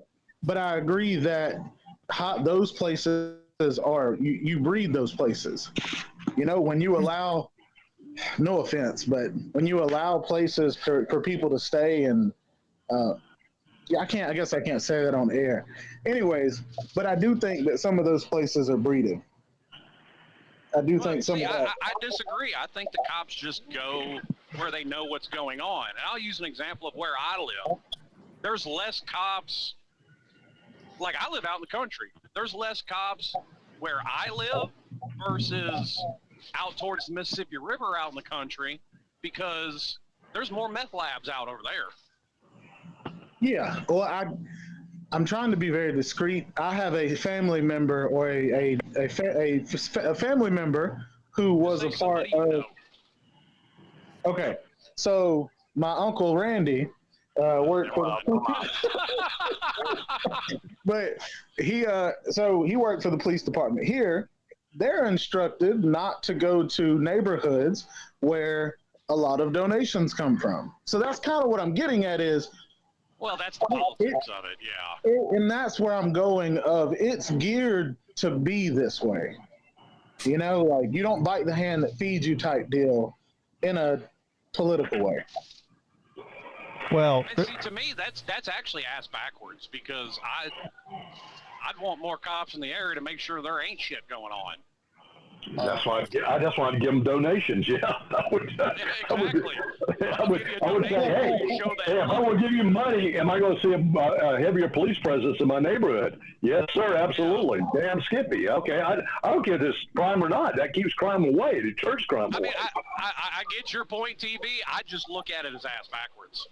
Oh no, I mean I'm not saying it's my point or my opinion. I'm just saying that the realism. That's what was told to my Uncle Randy. So it's like, That's all I'm saying is when things like that are said, you have to think who above them is giving them that order, and then who above them is making that call. Like, there's just sketchy stuff always going on. No. Yeah. Nobody's gonna doubt that whatsoever. What's up, everybody? What's up, Nate? Good night. I Tell us about the crime in Nebraska, Nate. Oh, There's no damn crime in Omaha, Nebraska. I bet you there is in certain parts of it. Yeah. Hey, I mean, so I feel like Nebraska is where there's. someone stole some corn.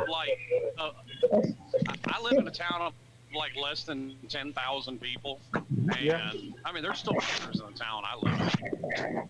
exactly. So I don't want to get started about the whole clown on Nebraska, but I'm just gonna whatever. Yeah, even criminals don't want to live in Omaha, Nate. I've been seeing more criminals in Omaha than I don't know. I can see some moonshines there, with all that corn.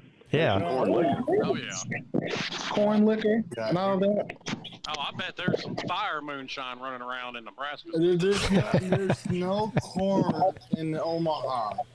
What? There's no corn in Omaha? What? No. They don't have grocery stores there?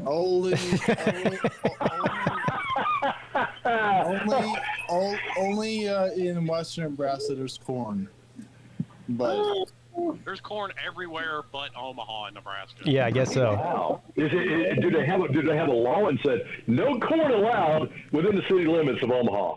Thanks. we're built different. I'm just kidding. The scarlet corn. The scarlet corn. I thought you said something else, but I bet there's people that are really upset that there's a corn shortage in the city of Omaha. no, they're not.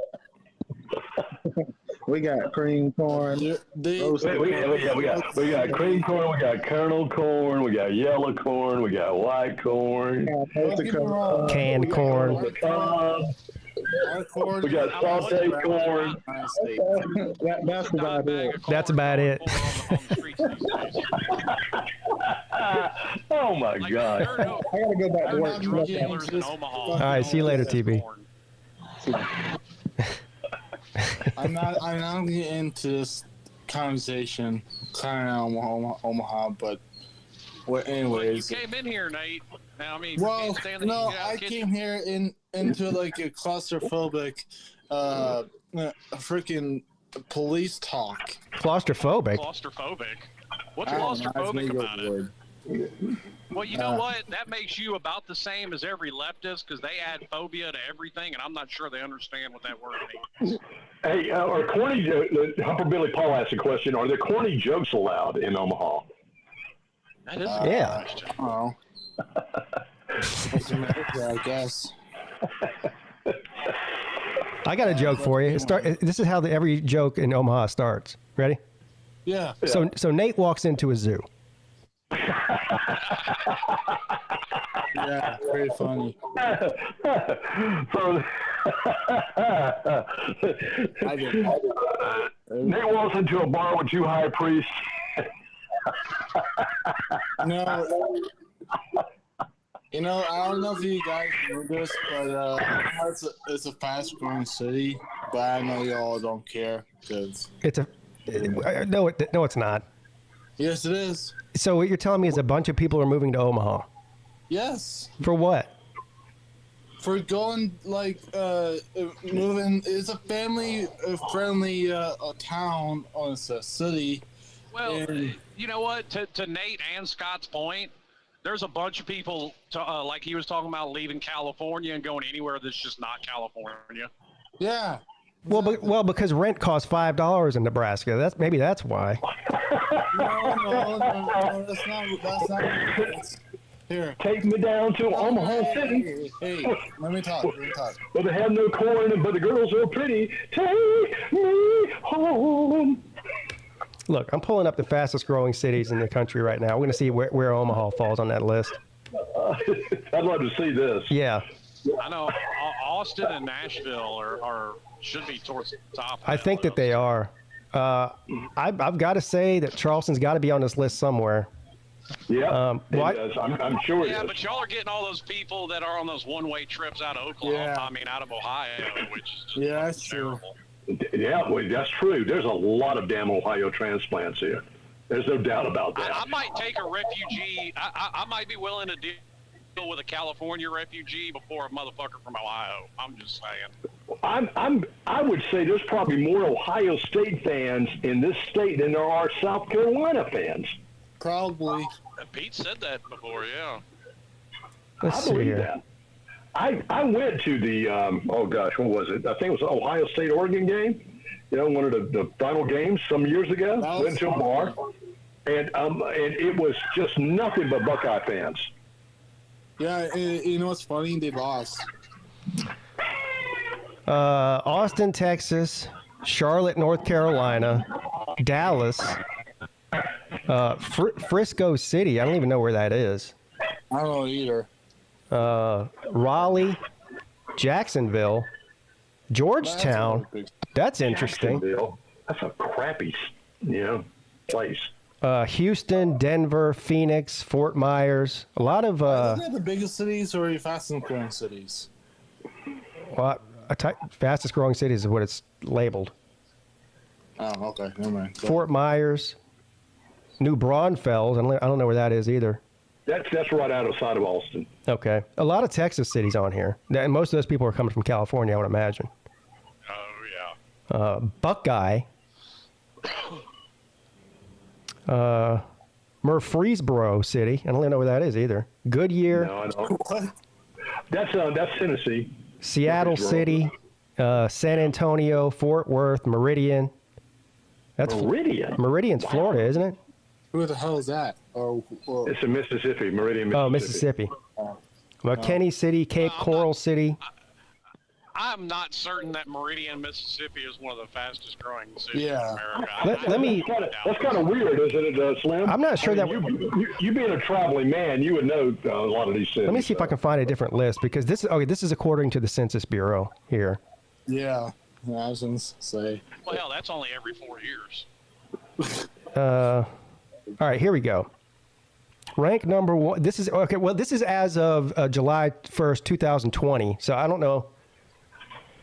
Whatever. It's probably. Georgetown City is Texas. Wow. Okay.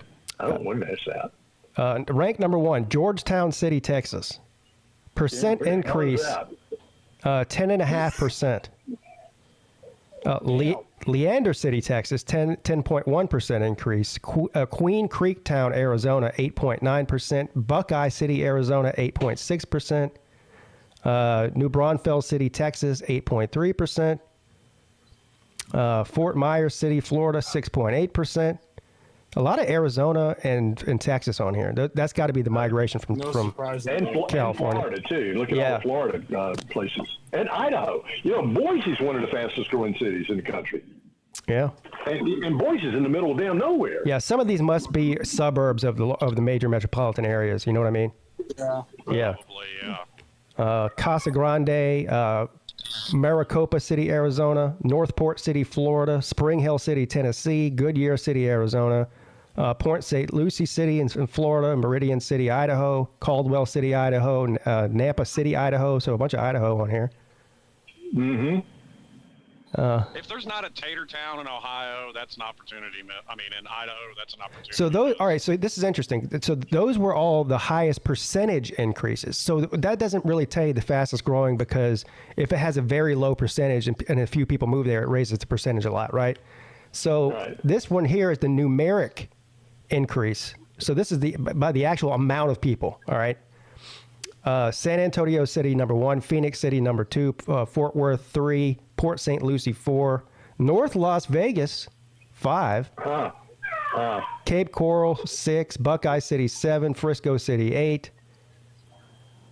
So a bunch of Texas, Florida, Nevada, Arizona. Meridian City is Idaho. That's Idaho. Okay. The only problem with that list though is the time, because I mean people were really leaving New York and California after 2020 when they were actually able to leave their homes again. Yeah. So there you go. Now, again, this is a 2020 census. So I think there's been a lot more people that have left some of the West Coast. Yes, they have. I mean, you saw the boom in real estate just right after the pandemic. Yeah, so yeah. How many people? Yeah, since 2020, there's been a major shift in this, I think. Yeah, oh yeah. I mean, so many people left New York State that they lost a seat in the House. Yeah.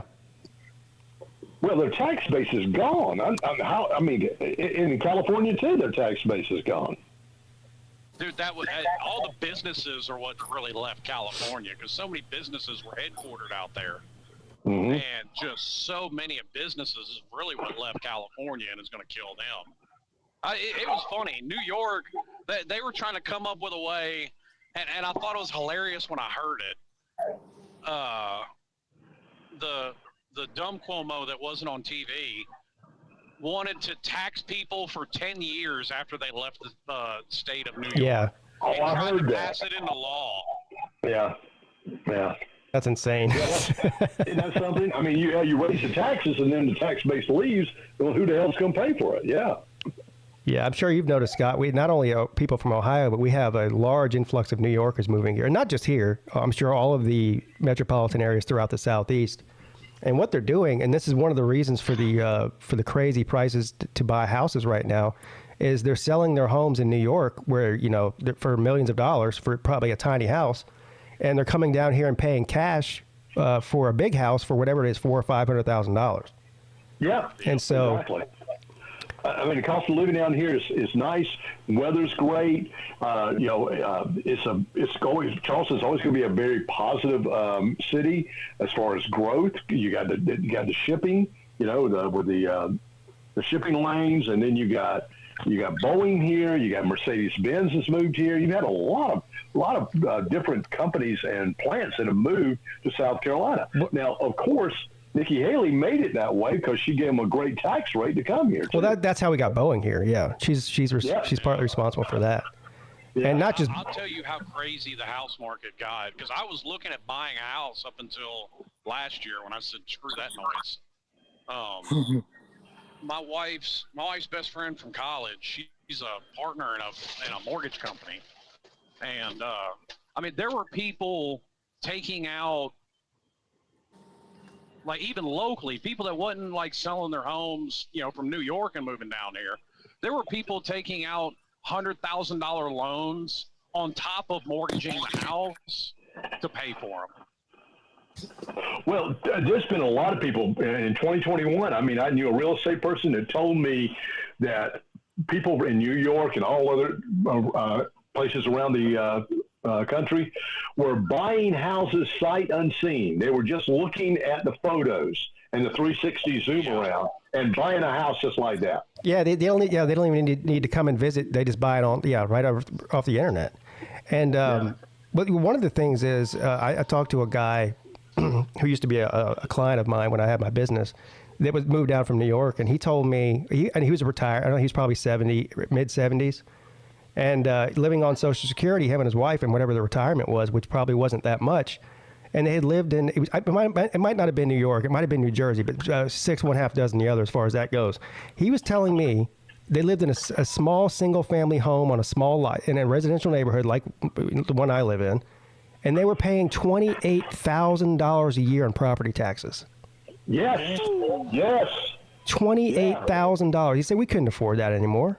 And so I don't know what they're paying here, but we pay, I don't know, $4,000 a year, maybe, whatever it is. Yeah, I mean, I'm because of my age, I get a tax break on that, so I pay a nominal fee for my property taxes. Like Pete, even yours is astronomical to me. Like I've got a single family house. It's 3.2. It ain't nothing special. It ain't huge. On an acre. My property taxes aren't even $1,000 a year. Mine might not even be $4,000. I don't know. It goes up every year because our mortgage goes up every year because the property taxes go up every year. But it's still I know it's somewhere between $2,500 and $4,000, somewhere around there. Well, like me and the guy that does all my tattoo work, me and him were talking about it because he does a lot of work to his house himself, and so do I. But like he doesn't even have a quarter acre lot in the neighborhood that he's in. It's less than a quarter acre, and it's in East Memphis, which is the better part of town. And his property taxes are more than triple mine. And his house is like 400 square feet smaller. Well, Casey says his is like 1,500, and he lives in my neighborhood, so mine must be somewhere around that. I guess I was wrong. Yeah, that's about what I pay. Yeah. I pay about $1,500-1,600. I think I've actually paid $1,400 in my last property tax. But again, I get the tax break because of my age. I got I want to say 4% or something like that tax break. See, like I've got a little over an acre. It's a little under an acre and a quarter, and my property taxes are like $600 a year. Like I don't even notice it. Yeah. Well, I know our mortgage went up $150 a month from 2022 to 2023. Mine just went up too, Pete. Mine went up a little bit. I mean, it went up like $30 or $40 more a month, but I just noticed it. It just happened this particular month in paying my mortgage. Yeah. Well, my mortgage has gone up $7 a month total in the 10 years that I've been there. the typical increase, since we've been in this house for 6.5 years now, and the typical increase from year to year in the mortgage due to the property taxes has been right around $35 or $40 a year, and this year it went way up. So. Wow, you think it's because of property tax? Yeah. Is that what you think? I mean, there's no change in the interest rate or anything. Right. So. Right. I'm guessing you got a fixed rate on the loan, right? Yeah, we got in there at the right time in 2017 when it was still really low. We did too, Pete. Yeah. We got it in 2015. Mine was 2013 when it was still. And see, now granted, my house, my house, number one, probably isn't worth as much as Pete's. But number two, I also stole my house because 2013, banks were still sitting on an ass ton of foreclosures. And I literally paid pennies on the dollar. Like, state appraisal for my house is like $150, $175, which is obviously lower than market. But I give less than 70 for my house. Well, Huffer Billy says his property tax is $7,000. Now that's a lot, but he also has a giant property. So, I mean, yeah. Okay, let's trade interest rates. What do you pay, Pete? You know what? I want to say it was somewhere around 5%, 4.5% maybe. Okay. How about you, Slim? What do you pay? Are you paid up? I'm right at 4%. Well, guys, I got y'all beat. I was at 3.75, and I refinanced my house because I was on a 30-year fixed. This is my first house I ever bought in my life, so I was on the FHA loan. I got it at 3.75% with a 30-year fixed, and then when I refinanced, I went to a 15-year fixed, and I got it down to 2.65%. Yeah, we need to do that. Hey, yeah. Yeah. See, I was going to refinance, and I didn't do it. Well, you know what? It was just too good to not take, because I called my lender with PennyMac and said, I got this letter about you refinancing. Is it true? And they looked at my credit and went, yeah, we can give you a great rate. And they offered 2.65, and I went, yeah, let's do it. Yeah, we need to do something like that. We got one. See, that's why. I was gonna say we got a similar letter. I don't know. I think at the beginning of the year this year, and we actually discussed switching to a 15-year. Don't do it.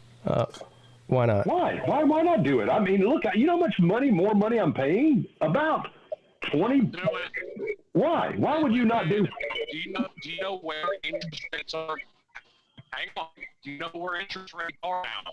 Yeah. Well, okay. Now interest rates are now, yes. Yeah. But the interest rates will lower eventually. No, I agree with you that it's not a good time to. Yeah. Eventually, I'm saying it right now. Yeah, but interest rates. I got a better interest rate when I bought mine, but I was 20. God, I was 24, 25. So, I mean, like most 24, 25-year-olds, I didn't have stellar credit. Yeah. I was gonna ask Pete that did you just watch the video I sent you where Lou predict Clemson? Yeah, you sent that to me yesterday. We've talked with Lou about that on the air like several times. He put that video out last week.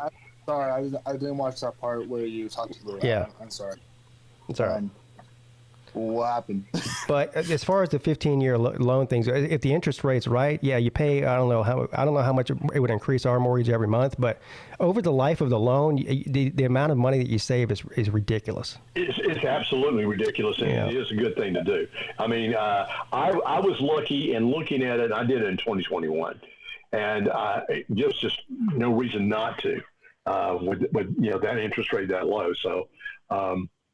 And I'm thinking about getting a home mortgage loan, but I'm afraid to mess with my equity at all because I got a pretty decent equity on my house right now. Yeah, I mean, unless you have some kind of big home repairs or some big debt that you need to pay off, I don't know if it's worth it. No. Part of the reason we didn't consider refinancing it so hard when interest rates were at their lowest. Because my mortgage is so low, for the majority of the life of our mortgage so far, we've doubled up payments. Yeah. So I'm on track to have it paid off in a little over 15 years. Well, that's virtually the same thing. If you're able to do that, that's the same thing as getting a 15-year loan. Yeah. So that's right. Well, like my mortgage with property taxes, insurance, everything rolled into it is under $500 a month. See, we simply can't. Wow. We simply can't afford to double up, or we can't afford to pay double what we're paying. You know what I mean? Can I come and live with you? I mean, well, that's why I threw that out there because my mortgage payment is low. Like just the principal on mine, or not the principal, but without property taxes and insurance, is under $4. Holy shit! Man. Yeah. I'm gonna come and live with you, Pete. Hey, I'll come and live with you, and you and I can go see the Barbie movie together, Slim. I got a quick question before we all go. So I need some tips for the future. If I want to live on my own, what do I do? For the first thing I need to do, if I want to buy any wooden nickels. Yeah, well, don't go out and spend money on hookers. Yeah. Okay. No. Yeah, that's not rule number one.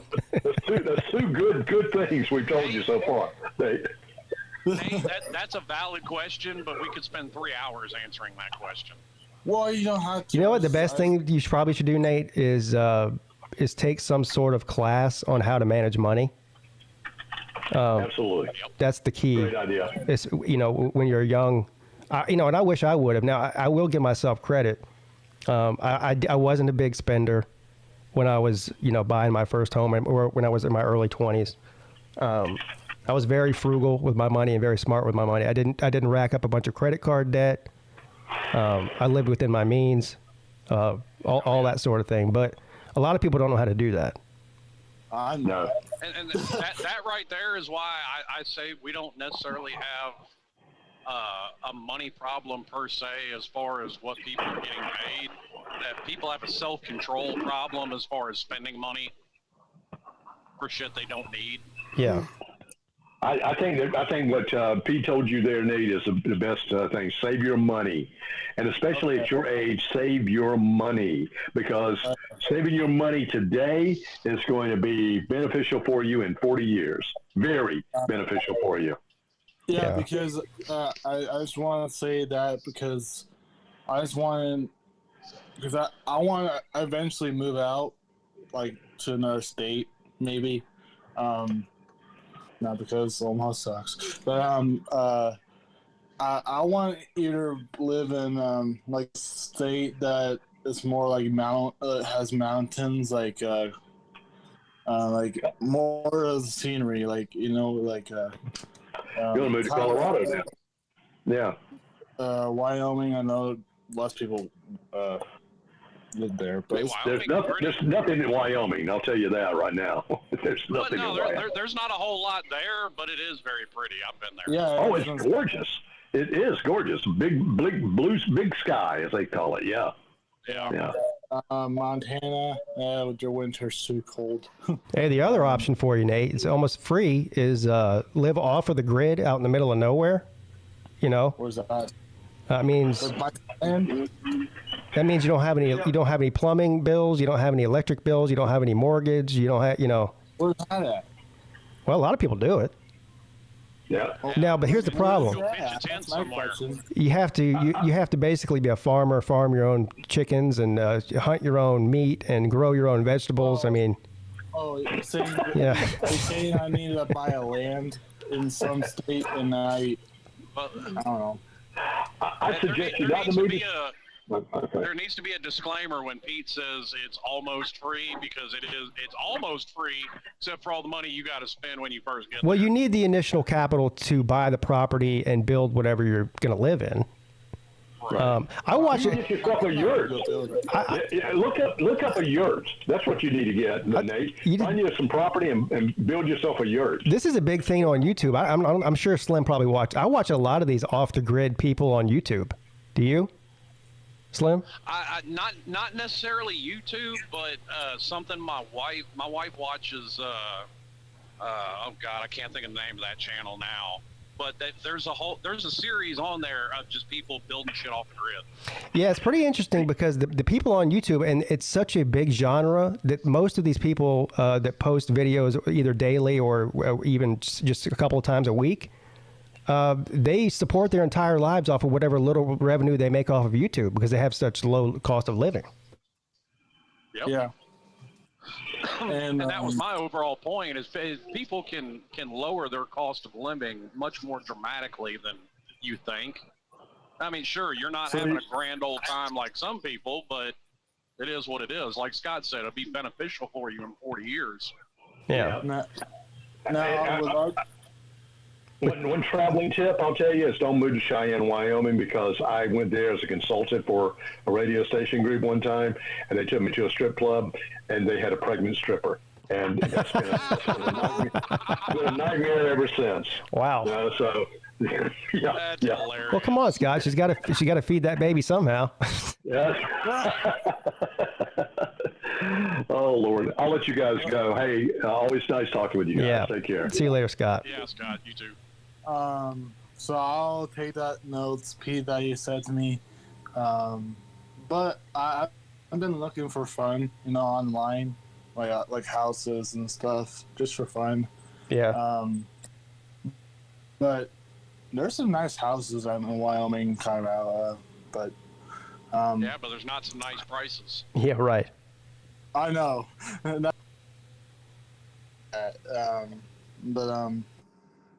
about Alaska? Nah, that's too cold. But anyways, Pete, I know you had to end the show in less than a minute, but I actually woke up like 20 or 40 minutes ago. I went to bed at 5 a.m. Don't question it. Well, we will question it. Yeah. Because, I mean, if you're going to move out on your own, you can't be. Yeah, what in the hell is Nate doing till 5 a.m.? That's what I want to know.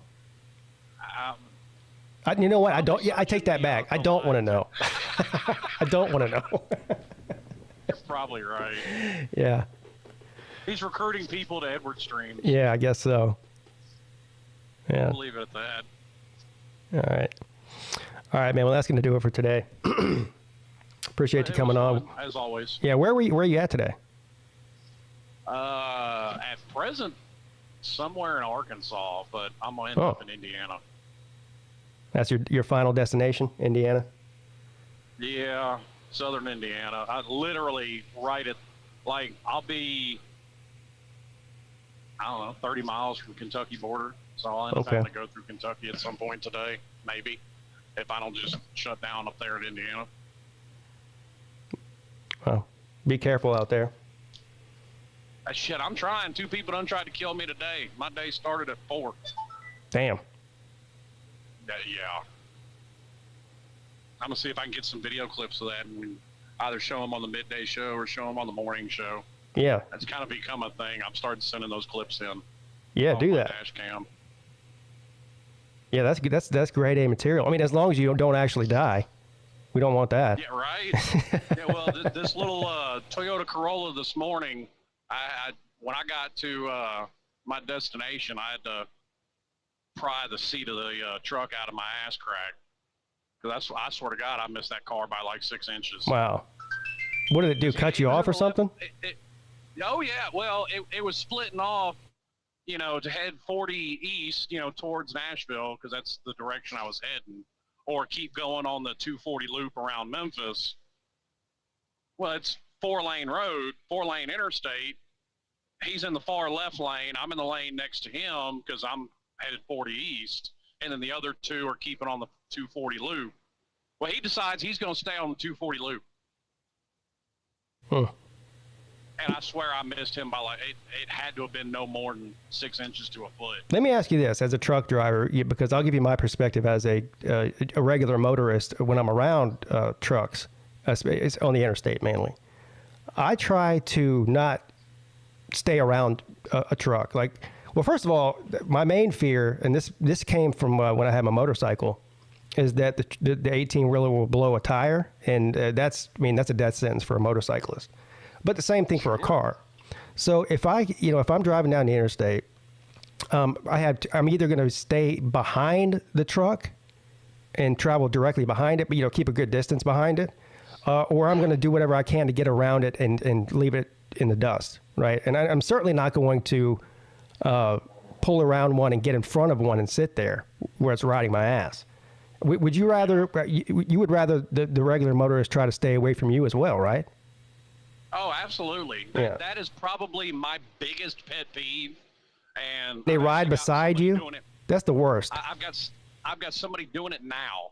They'll come hauling ass up the left lane. They get by the rear axle of my trailer and they slow down. Right, and then they sit there. Yeah. Yeah, that's dangerous for both you and them. Absolutely. Yeah. And that's probably my biggest pet peeve of all. Yes, stay behind me, get around me, get away from me. And that's the worst too. If I'm driving in the left lane and there's a car in front of me and they are riding directly next to a truck that's in the right lane and they won't pass them. So now we're all stuck in that location. Yeah. So I don't have a choice about where to go. Or like what somebody did to me this morning on my way back into Memphis. I go to pass this Mercedes because I was doing a couple miles an hour faster than him. Well, I get like 3/4 of the way past him, and then he speeds up. Yeah. I'm governed. I can only do 70. Yeah. It is what it is. And then all of a sudden, everybody's wanting to pass me in the right lane and flip me off and honk their horn. And it's like, I can only do what I can do. Yeah. But yeah, that one, yes, just get away from me. The top two are that one, and then people that want to speed ahead of me, just a turn. Right. So then you have to slam on your brakes so you don't hit the back of them. Yeah. Yeah, and people, it's one thing to do that if it's two cars, but I don't think people are so dumb. They don't realize how much longer it takes for an 18-wheeler to slow down than it does their Toyota Corolla. I mean, yeah. I mean, this thing it's designed to work best. Number one, when I'm loaded like I am now, but sunny day, peak conditions, everything's fine. Doing 60 miles an hour, it takes me a football field to come to a stop. Right. Yeah. No ifs, ands, or buts about it. There's nothing I can do about it. And to me, it's even worse when I'm unloaded because I was in Memphis. I was coming back into Memphis and, I was having to deal with some traffic lights on one road because I wasn't on interstate or anything like that. And somebody decided to lock them up for a yellow light and stop. Oh, no. I was empty. The ass end of my trailer was in the left lane. Oh, yeah. Man. Yeah. I don't think I could do that job. I get mad enough just driving a regular car. I don't think I could do it in a truck. There are days I don't like it. It just, to me, the biggest thing is just basic common courtesy on everybody's part. And there are plenty of asshole truck drivers out there who think they own the damn road too. Yeah, yeah. And I'm not going to excuse them in the least bit, but if everybody, and I know this has kind of gone by the wayside, the way of the dodo, like common sense, but a little common courtesy, and I think everything on the roads would be better. Yeah, I agree. All right, man. We'll be safe out there. I'll talk to you soon. All right, buddy. We'll talk to you later. All right, later. Well, that's going to do it, guys. Thanks for joining me for the midday show today. Of course, I'll be back tonight at 10 p.m. for the college football call-in show. Should be plenty to talk about on there. Have a great day, everybody.